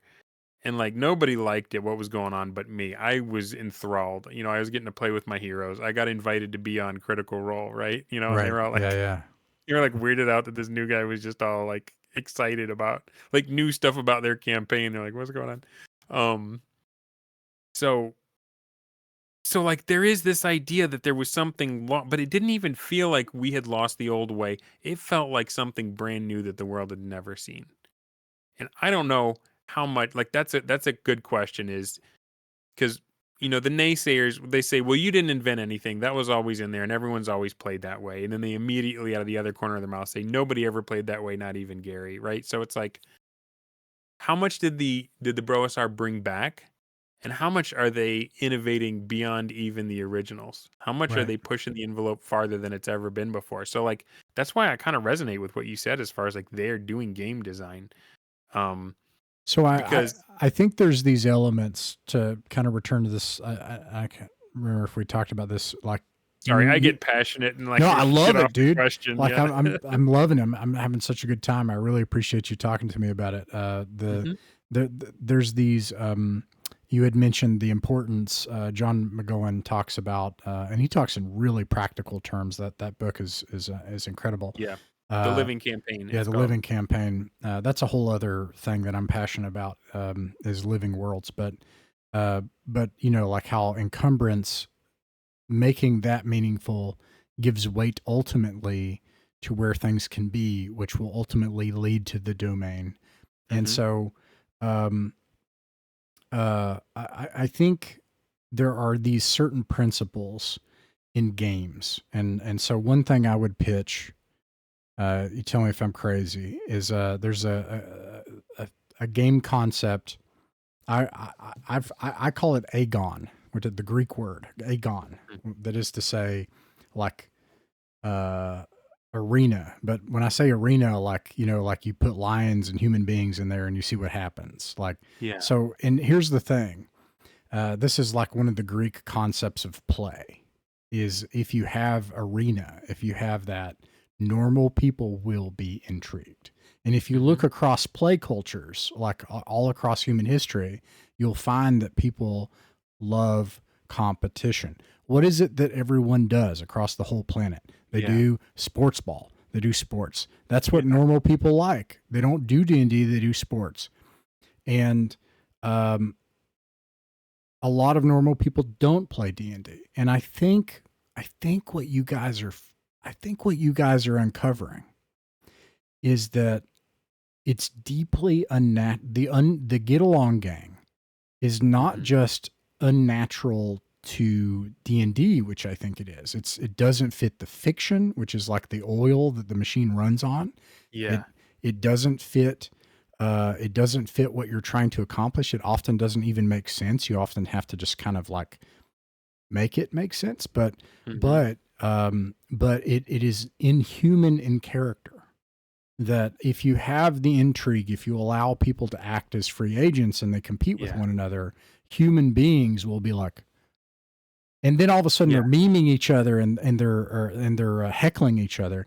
And just to throw out just a piece of the experience when I tried doing a Bronstein, we had our big fantasy like huge Bronstein we did recently. And like a huge bit of that was in the after party. So it was under a really dense fog of war. Okay. So nobody was like memeing anybody, but after the fact, everyone went wild. Like that was you. And like, they were like heckling each other and stuff. And some of the best moments on my show are people realizing those things as they talk about it after playing it. Yeah. So like and just think to not have that in D&D. D&D on that pillar alone lost will not survive. So this is a thing of games, of human play that is lost, is Aegon. And so you guys, I feel like, have found that. And there's like these other things you found too.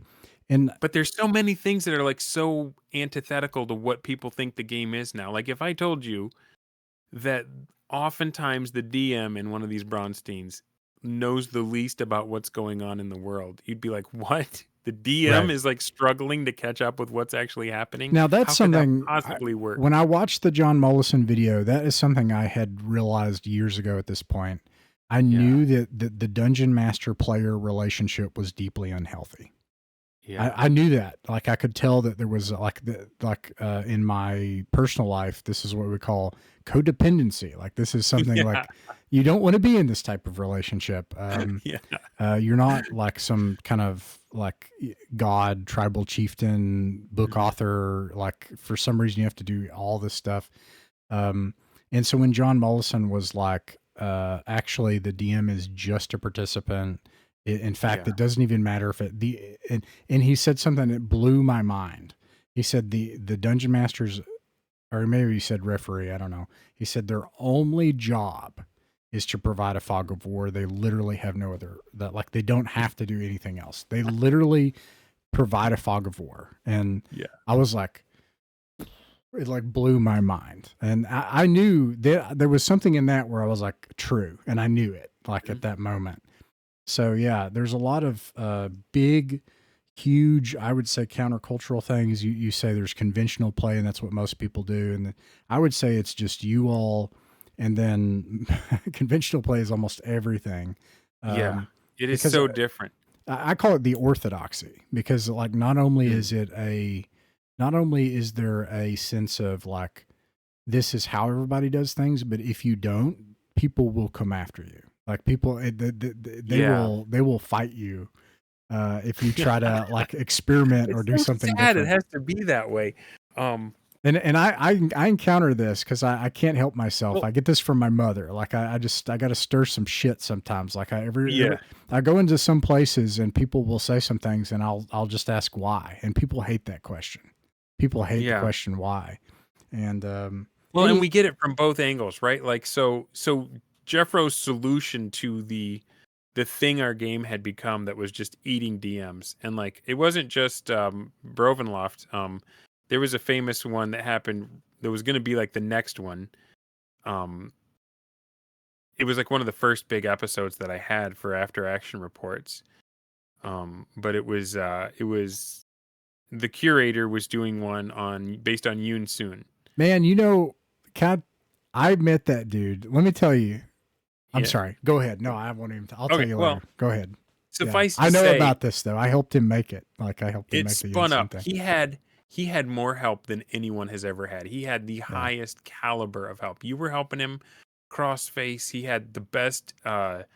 He had the best BrOSR DMs advising him. He had some of the best BrOSR players. He's an amazing artist, by the way. His art is really cool. He's a great kid. Yeah, but he did the speed run meltdown. Like it didn't last. Meltdown. But a couple, like he did the Brovenloft meltdown plan in a couple weeks. Oh man! And he just pulled the plug on it. He was like, "No, it's over. It's over. I can't do this." So let me ask you, like, this to frame where it's at now, and then I want to kind of move to the future. Would you say? Tell me if I'm wrong here, because this is my observation. This is what I'm seeing. I see two different things, and it sounded like this is what you were saying, Jeffro, kind of like there was a conflict here with this. That first of all, there's kind of like we want to do the classical game. Like you have the masterpiece, you have this game. This is Dungeons and Dragons perfected. And I think that's true. Actually, I think you've got that. Like this is Dungeons and Dragons. It's a masterpiece. Yeah. And then you've got, yeah, but what if we did it with GURPS? Like, what if we did a Shadow Dark Bronstein?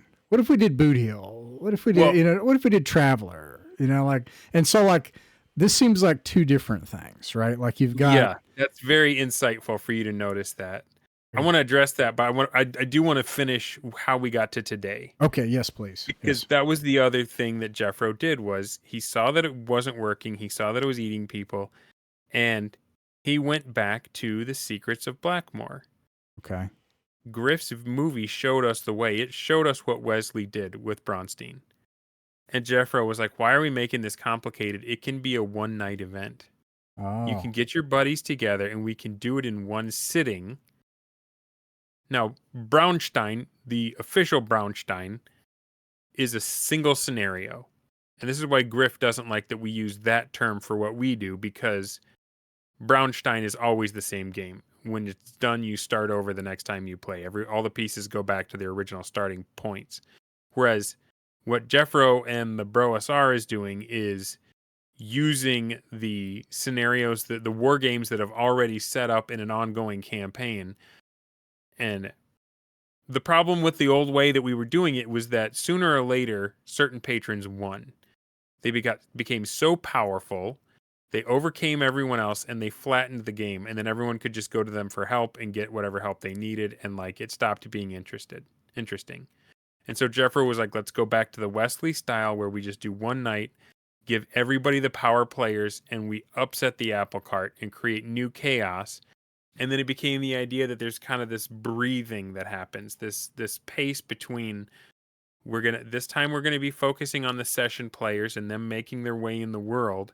And then when they create too much order, then we go back to the Battle Bronstein and everything explodes again. And then we just keep passing it back and forth.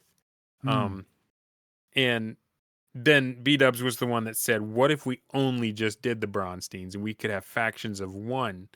And so they were pushing in that direction. And people that were used to our last thing that we were still getting slaughtered in the comments for defending that. And I'm saying, that's not real D&D. How dare you tell me that what I do is not as good? So we're defending that to the teeth. And then the guys that invented it go in a different direction. And so then you had some people start counter signaling and saying, well, I don't think that total nonstop Bronstein is the future. I don't think this is it. And I think Jeffro just had his moment where he was like, okay, I've done what I can. He was also kind of climbing through the ranks as far as dance, and his writing about it was getting a lot of attention. And he's like, COVID's over. I can go be around people. I can dance with a pretty girl. Why am I arguing with all these people? And so, he moved on. So, sorry, it took me so long to get there, but that's how we got to where we are now, where there's parts of it that like their focus is chainmail and how does the mass combat thing fit into what we've been doing. And there's some people whose focus is on let's just keep doing what we were doing because that's fun. And then there's some people that are like total nonstop Bronstein. They scooped the fire of the gods, right? They had the original perfect 1E, but I don't think the people that created it faced down all the problems with it. And I think it mutated before they could. And so the BrOSR have taken on all the benefits of that, but they've also taken on the challenges of trying to work through the stuff that the founders never had to deal with because they didn't do it long enough. So it's kind of an interesting time to be here and paying attention. I personally, I want to invite everyone in so that we can get more minds working on this so that we can get less arguing and more what's possible. But like, yeah, we're getting from every side. Even after we took on the ideas we got from like Griff is a hero to the BrOSR. He should be one of our high priests. But you know what? Yeah. I feel like I agree. because of me, the entire project of the Fellowship of the Thing and Rob Kuntz, like that entire side, like the Arnicon side of the hobby, is everyone in the OSR should be thankful to them, in my opinion. Like that. Yes.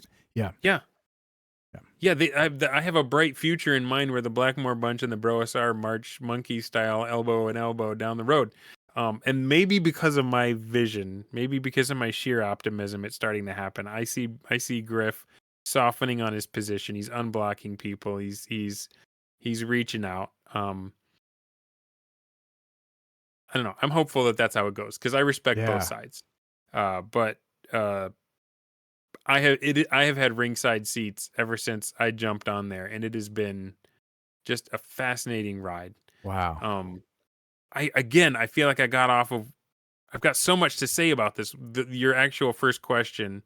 Well, I feel like you did answer the question, which I think is just a really big question: is what is the historical arc of the BrOSR? That was a big one. And so I feel like we've covered a lot of ground in not a lot of time, but hopefully everyone feels caught up with kind of from the inside, where the experiments are and how there's kind of different pushes in different directions now. And that's okay. But it's still completely based on what Jeffro started in Trilopulus. I think this is also an observation. So you tell me if I'm off here. This is also kind of like a bridge. We're here at the present. I want to get to the future. I listened to an interview or like a live stream. It had Jeffro, and he was describing some of his thought processes. I'd kind of alluded to this, and then I compared it with some other things he had said. And there's this idea that I think is fundamental to returning to game design. Because I think, if I may offer, here's one possible alternate history of D&D that you're not going to find in the official 50-year anniversary book. Which is, most of the design had been worked out by 1975. If you go back and you look at the zines from that time, Rolling with Advantage and all this bric-a-brac had already been worked out. Like everyone had already done everything you could imagine. There's a creature in the Fiend Folio that gives you advantage, right? The duplicate, what's it called? I don't remember. Yeah, but anyway. But I mean, like, I keep seeing that. I look at some of these zines and I'm like, oh my gosh, everything had already been figured out. And then I see that some people had done some real design. So I think of Jim Ward. I think he's a real game designer. So like Jim Ward plays in Gary's game and he says, you should do sci-fi. And Gary's like, oh, I think you should do sci-fi. And then like within a year, Jim comes up with Metamorphosis Alpha First Edition, which is D&D, but it actually designs, like it actually creates something. Mark Miller in 1977 comes up with Traveler. In my opinion, that was design. Like that created something. Now this is off the original formula, but I agree with Rob Kuntz in that I don't think anything. Honorable mention to the Forge. I will say I have mixed feelings about this. I have a begrudging respect for the Forge. They tried. I think they failed. I won't go into it. That's worthy of an entire episode, but at least they tried. But I don't think D&D has seen any. I think we've been eating on the corpse of D&D for decades. And so, and what's interesting is, and I don't want to pitch this, if people like and here's the thing, if you read Rob Kuntz's book, he will say something similar to what you did. What went wrong? He'll say, I'm going to paraphrase him. Okay. We stopped playing. Yeah. That's what he will say. That's kind of what he said in his book, is that the moment they put me in the shipping warehouse and I was organizing Gen Con and we were trying to do marketing and we were trying to survive as a company, like we stopped playing, we stopped designing. And Dave Arneson was a designer and he was a genius. So you know, and you have this genius, like, which is this, inviting people in, like you said, hey, I know my role. And so like you're collecting this fountainhead of design. And I think it's possible, because here's the thing. What did D&D make? D&D made video games. Sorry, but like that's okay. And so if we want to change culture, and so then this is to go back to Jeffro, because that's what you said he cares about that, and I can tell. Like he cares Hmm. about changing culture, and what has been lost culturally. And he mentioned social technology. Now, social technology is kind of a spooky word, but I think this is the key. There's two layers here when Jeffro talked about it. On one level, we're talking about how to program human beings, which is creepy. And I don't like thinking about that. But on another level, you're talking about social technology would be as simple as what you're doing, which is how do I get someone in the BrOSR? That's social Hmm. technology. And another thing that social technology is to change the systems of humans and to say, bro, why don't you run the monster? Why am I doing it? And then they have total, what is it you guys call it? Total player agency. Total player agency. Total player agency all of a sudden.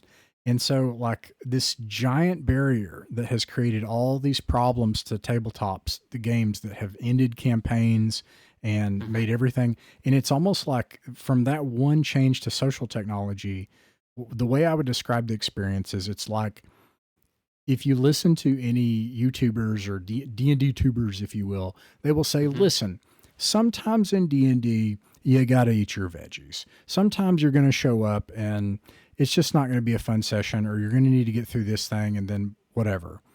But we want to mitigate the experience of 4 hours of play and 20 minutes of fun. And we want to try to widen that. And the experience of handing someone the most important element on the map and say, Yeah. why don't you do it? Is like saying, why don't we just eat steak? Yeah. Well, and what does it do to your confidence as a person when, maybe you've got a spreadsheet job and you don't feel too important at work, but for a few hours on a Saturday, you are going to be placed in charge of a vampire lord and all of the minions on 3 levels of a dungeon, and those players are going to come back, and you've got to figure out how they keep getting 2 levels deep and killing all your minions, and you've only got so much treasure left, and what are you going to do? Bro, Right? I gave somebody a vampire lord. This happened in this brunch Okay. line. And Yeah. he had summoning monster summoning like 7 or something, Hmm. and permanency. So he would like now AD&D has some restrictions to keep these things from happening very reasonably. But he would summon monsters. He would summon like a purple worm. He's like, "Gosh, I don't have anywhere to put this." And then he would summon another thing to like rip a hole in the earth at a lower dungeon level. And he was just Yeah. like, "Go down there. I don't know what's down there." And he just dumped a giant purple worm down. And meanwhile, there's this whole other player who's in charge of a goblin kingdom down below that. They just see this thing coming down like that scene from Matrix 3. This thing Right. coming down. They're like, oh God, our time Ah! has come. And that's like the most epic moment in the campaign for these fucking goblins. Yeah. And And it was like, they're like suddenly in a fight for their life. And there's just this random ass but vampire for the lord. vampire lord, it was Tuesday, That's right? just Tuesday.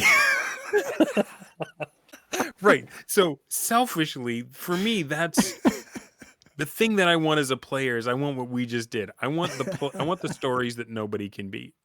Right? I Oh, want to be the one telling when I'm around with my other friends at play at the water cooler and they're telling me about, how Strahd went down for the fourth time.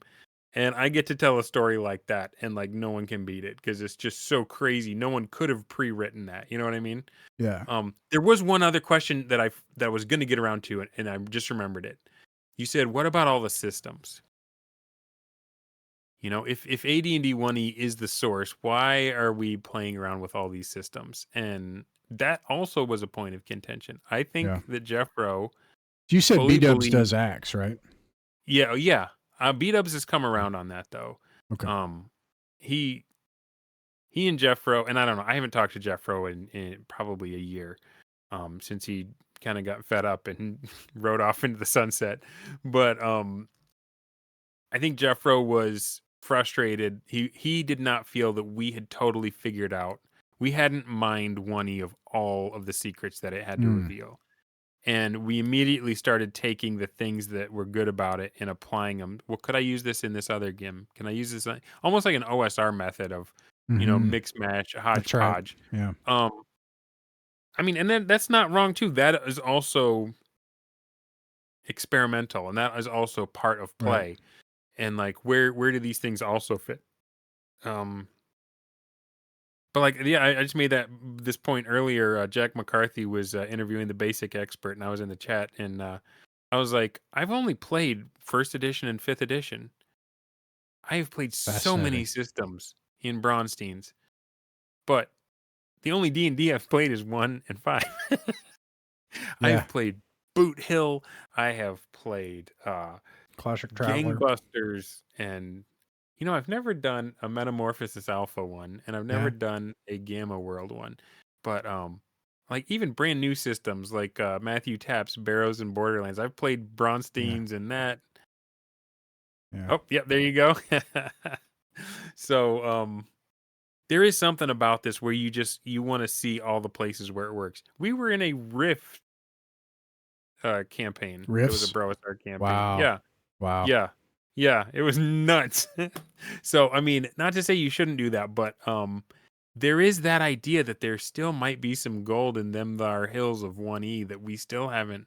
Like, I don't know anybody that really has camped on the fact that the DM should not just be judging the player's role, but should also be charting their alignment and Mm. noting when their alignment changes based on things that they've said or done. Yeah. And like, if you knew that your alignment was being kept track of, well, in 1E, that's a much bigger deal than 5E, right? Like 5E's like, okay, I'm chaotic neutral now, whatever. But like, if you aren't lawful good and you're a paladin, you're just a fighter now. You're gonna lose all your Yeah. paladin goodies because that goes away when you stray from who you're supposed to be. That's role playing. So I don't know. There's probably more stuff in there to it, but the rough stuff is, can we get along with each other while we continue to investigate? Can we withstand the withering barrage of people on the outside that no, okay, part of it is the bodybuilder memes, right? Like the wrestling and the bodybuilders. What they don't understand is, like, if you go into the gym and there's like a dude that's absolutely cut and you're not in shape, chances are he's happy that you're there. And he's like, I'll help show you how to get better. But maybe you've got years of internalized bullyism at school or something, and you just see a Chad with a strong jaw and you think, well, that guy's not like me, That's how the bros are. They're bombastic. They're masculine. They have energy. But if you don't come in knowing so much, if you come in saying, show me, they will be glad to show you how it works. You know? The wrestling thing. There's a lot of kayfabe. There's that jockeying for position on the bus, right? Where like the new guy comes on and you throw a couple jabs his way to see if he can take it. Are you going to give him right back? Are you going to be fun to play with? Or are you going to get your feelings hurt and mope and you're not one of us? There's some of that going on. You mentioned way earlier about the idea of, well, it's all relative versus objective truth. Almost all of the BrOSR are men of faith. There's a lot of Catholics. That There's a lot was of like Orthodox. one of the cultural tenets. Yeah, If there was a creation of a culture, one of the basic things, right?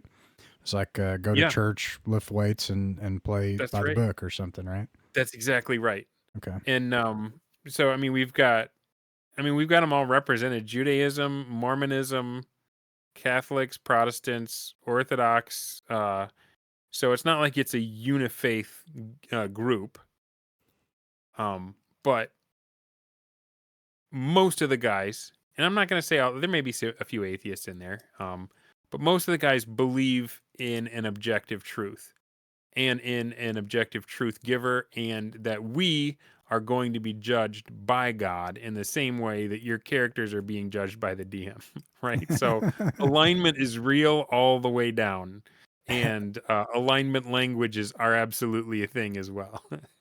Yeah. So Okay, so the future, and we're kind of talking about that is I'm going to make a couple of predictions. And you tell me if this sounds crazy. So let's say this is true, and like you guys are doing game design, like we're doing game design now, finally since 1975. yeah, It falls prey to what TSR did.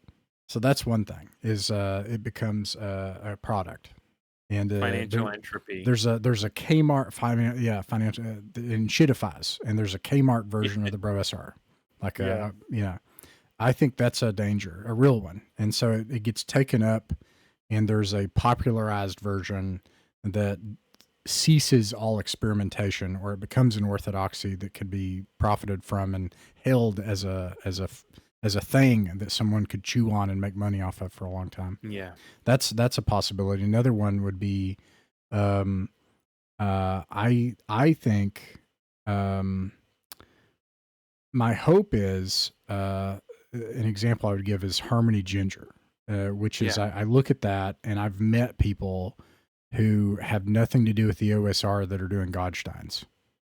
Yeah. And like the Forex strategy game is real now. Like this is a possibility. Yep. And I think this is the thing about this is this will appeal to normal people. Like this is just a game. And, Yeah. but at the same time, ambitious, and, it'll end the basement plague where this is a basement hobby. Huh. I think that's, I don't know. That's my pitch, is that the future of D&D looks like diplomacy. It looks like Godstein. Well, which is kind of a full circle, right? Well, like you talked about how quickly and rapidly D&D spread, but it spread along a lot of pathways that were created by diplomacy groups. Yeah. People that were playing diplomacy and sharing those around and that kind of stuff too. So, yeah, Harmony's another like just genius in this in the gaming world. Like she knows a lot about board games and role playing games. And yeah, she's not a bro, but she did it better than most of them.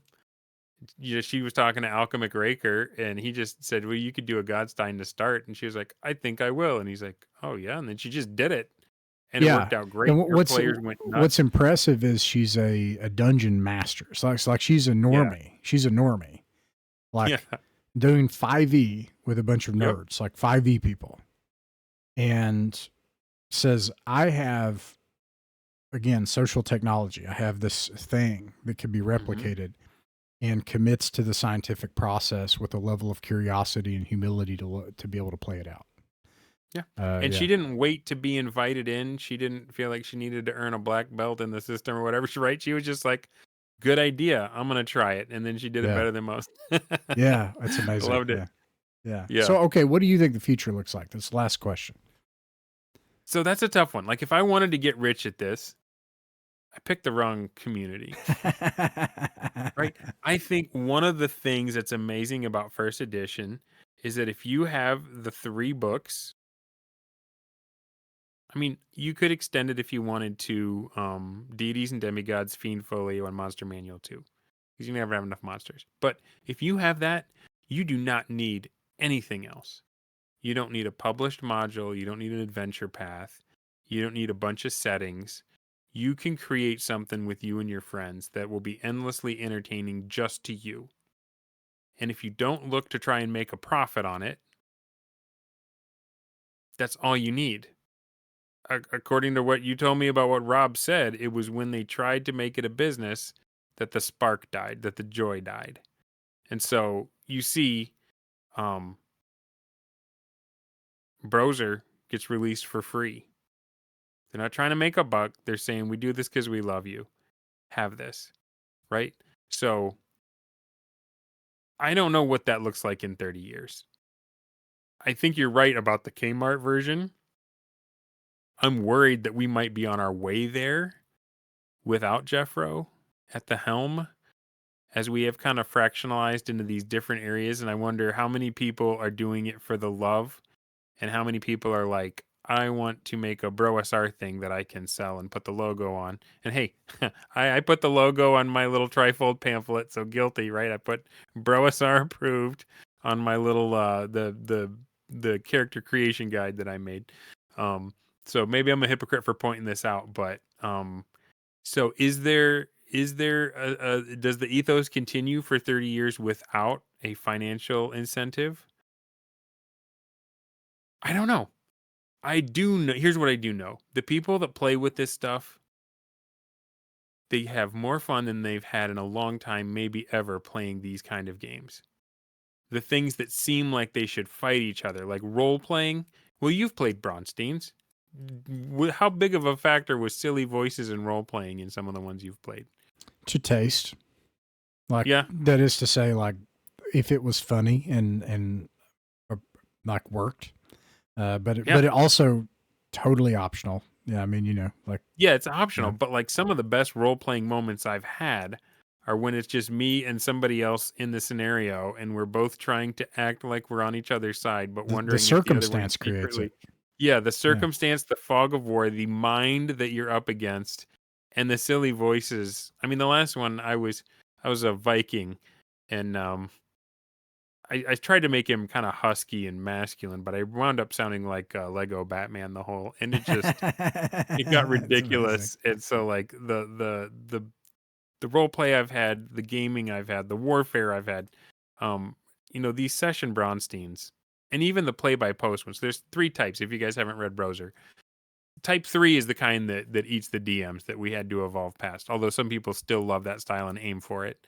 Type 2 is the session Bronstein, where was that to type 1? I'm getting them mixed up. I need to read BrOSR I think again. type 2 would be. I like to think of it as type 2 is the orders one. Yeah. Like okay. So the play Henry by Hyde, post, play where by post, you've play got by till mail. Thursday to tell me what your Right. guys are doing. Everyone submits them to the DM, and then he tells you what happened, right? Or there Right. may be a news broadcast that tells everybody what happened. Because I think of when I think of the one type 1, I think of Braunstein 1, because that's usually how they call Yeah. it. There's Braunstein 1, Yeah, and that's a good point. Yeah.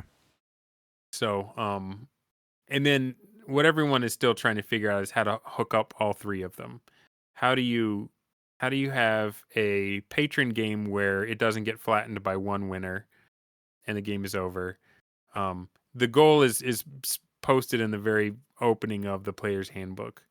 A game that is the most fun for the most people for the longest time. Yeah. And there's so many inversions. Like, for all the accusations, and this is just a cultural, this means nothing, is like people, if people don't like you in tabletop, they'll call you a gatekeeper. That's just like a rant. And the funny thing is, the BrOSR is basically the opposite.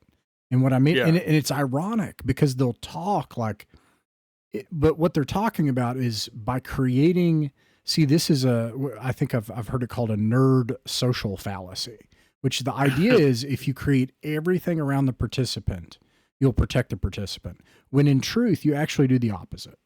And the truth is, if you want order, if you want reliability, institutional reliability, you create the order first. It allows people to flourish in it.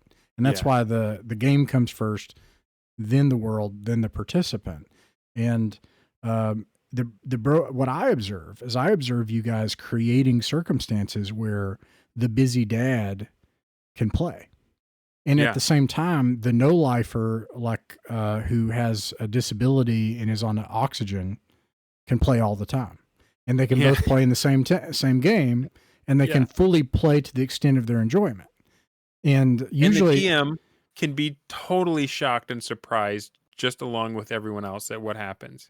Yeah. Like the goblin player I told you about. Yeah, that's so awesome. Got 5 posts from that guy. And they were perfect. And it was amazing. And it was epic.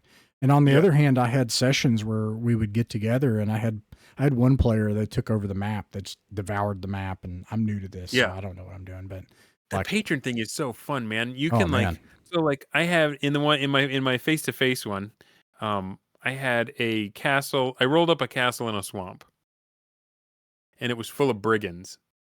And so I just based them on Zartan and the Dreadnoks from the G.I. Joe cartoon, right?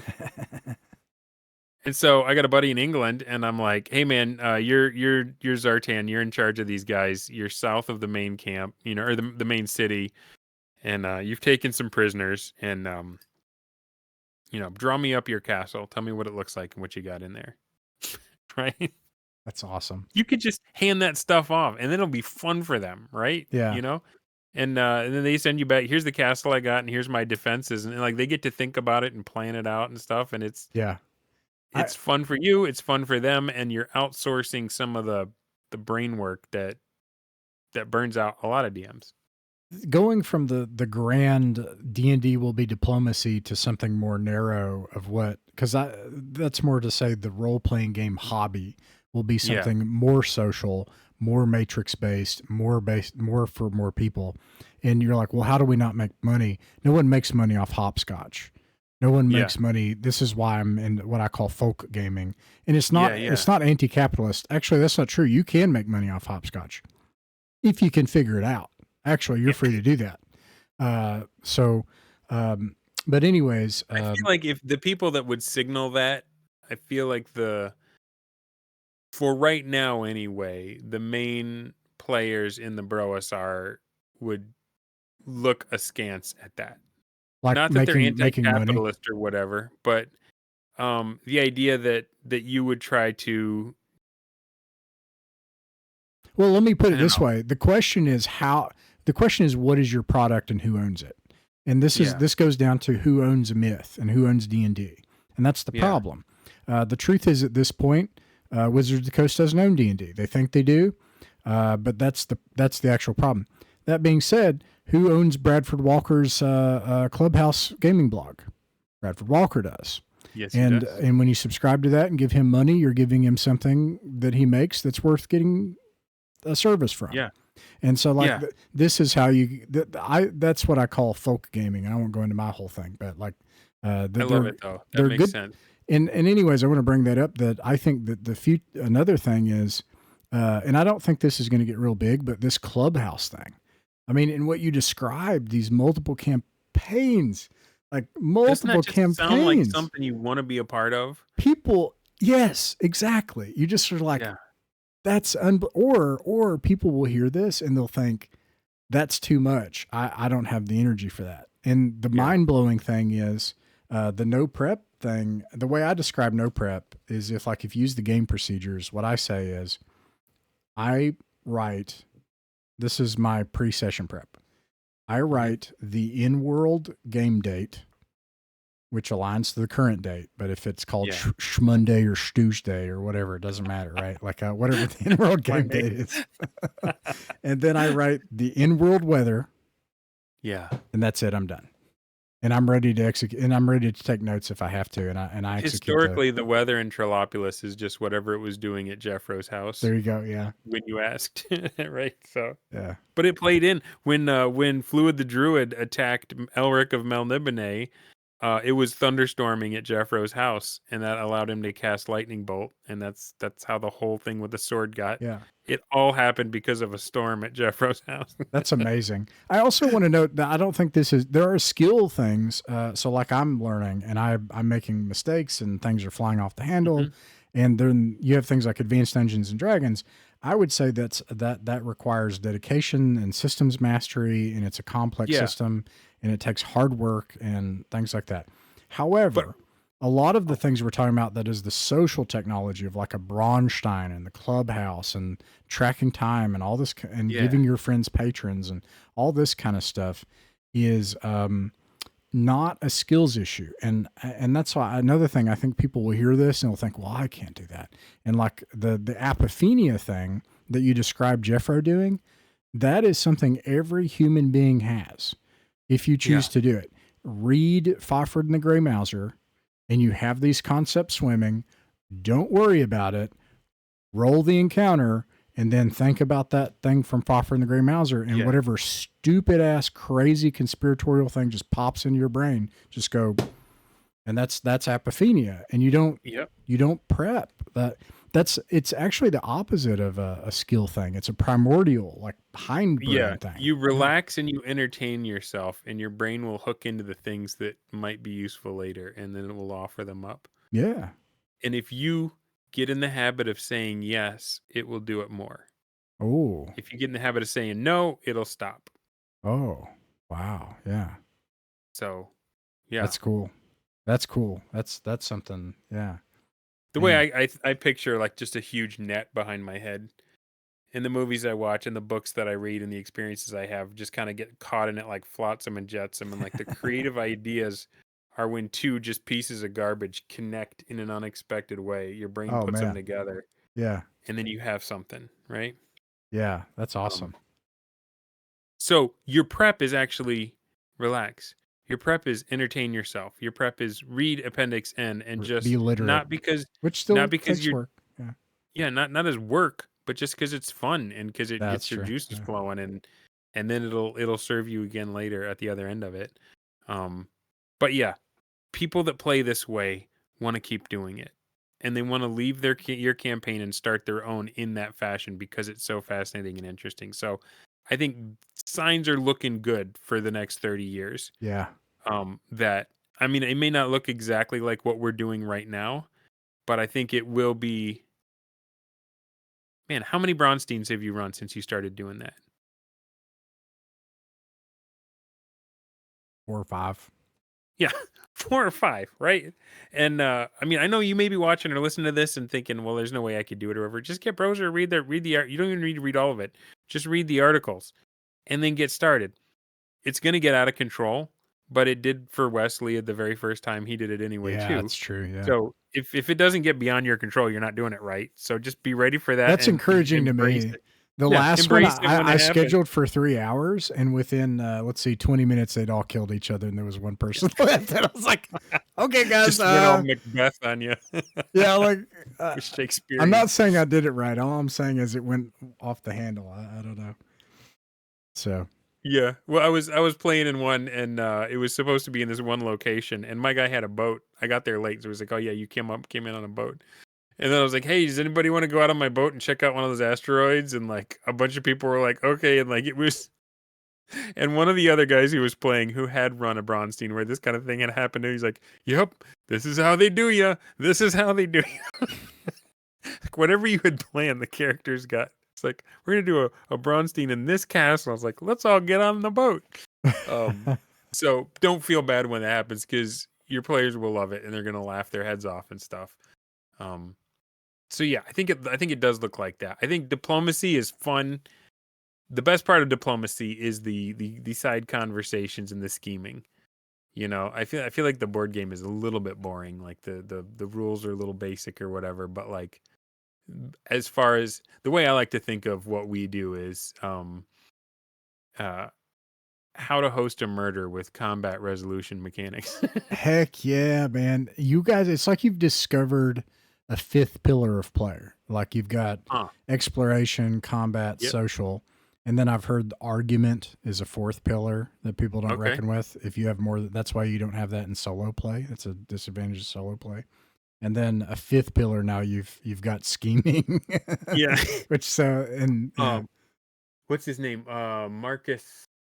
I tried to get him on my show. He's a researcher and he works at a university in Australia. But he had a book out called Treacherous Play.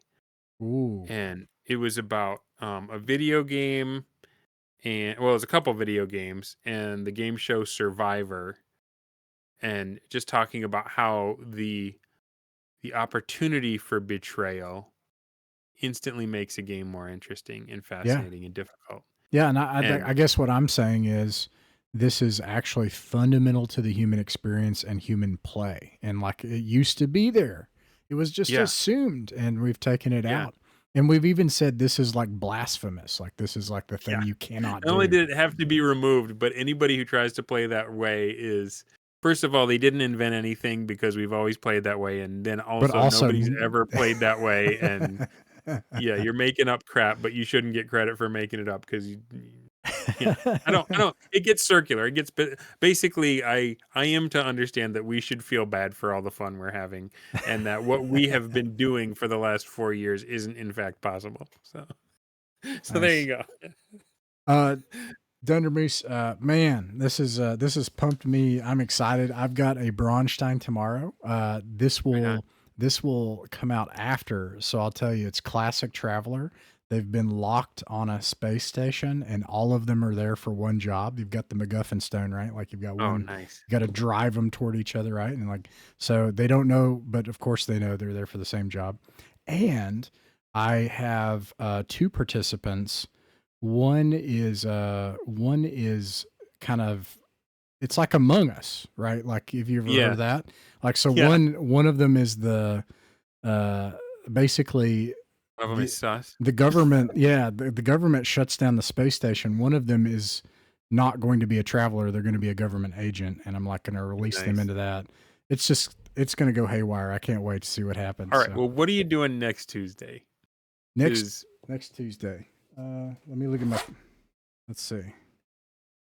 Yeah, is there? Let's see here. My schedule has like closed up to where I only have Tuesday nights. But if you are up for it, I have got Tuesday night open. I'll be in San Diego that night. Oh, okay. Because I was gonna say, if you are up for it, and if your players are up for it, you can come on my show and talk about what happened and what went down and do the after party there. If not, totally get it. But I know this isn't going to be your last, Bronstein, and you have an open invitation. You and I are going to hang out again one way. Yeah, that would be awesome. Yeah. Right. Yeah. Thanks a lot for coming on and chatting. Yeah, this was a blast. Yeah. Mythic Mountains RPG is a private online play club that focuses on folk RPGs. Folk RPGs are the games that belong to all of us. They're what actually happens at a table between friends. It's their voice that has the authority on what is fun and what works for them. Weekly, we upload our games to allow others to sit in with us. The channel isn't monetized. We don't own the artwork, music, software, or games shown in these actual plays, and you can find links to their authors in the description. Like, subscribe, and share if you wish, or don't. Just like games in person, you're welcome to pull up a chair, sit in, and watch some of our games. No performances, no fancy equipment, just regular people playing folk pencil and paper role-playing games and having a good time. We hope these games will prove a source of enjoyment to anyone just wanting to listen in, anyone looking for examples of how actual groups run and play folk RPGs, and most importantly, if you haven't found your group yet, you're welcome here at ours.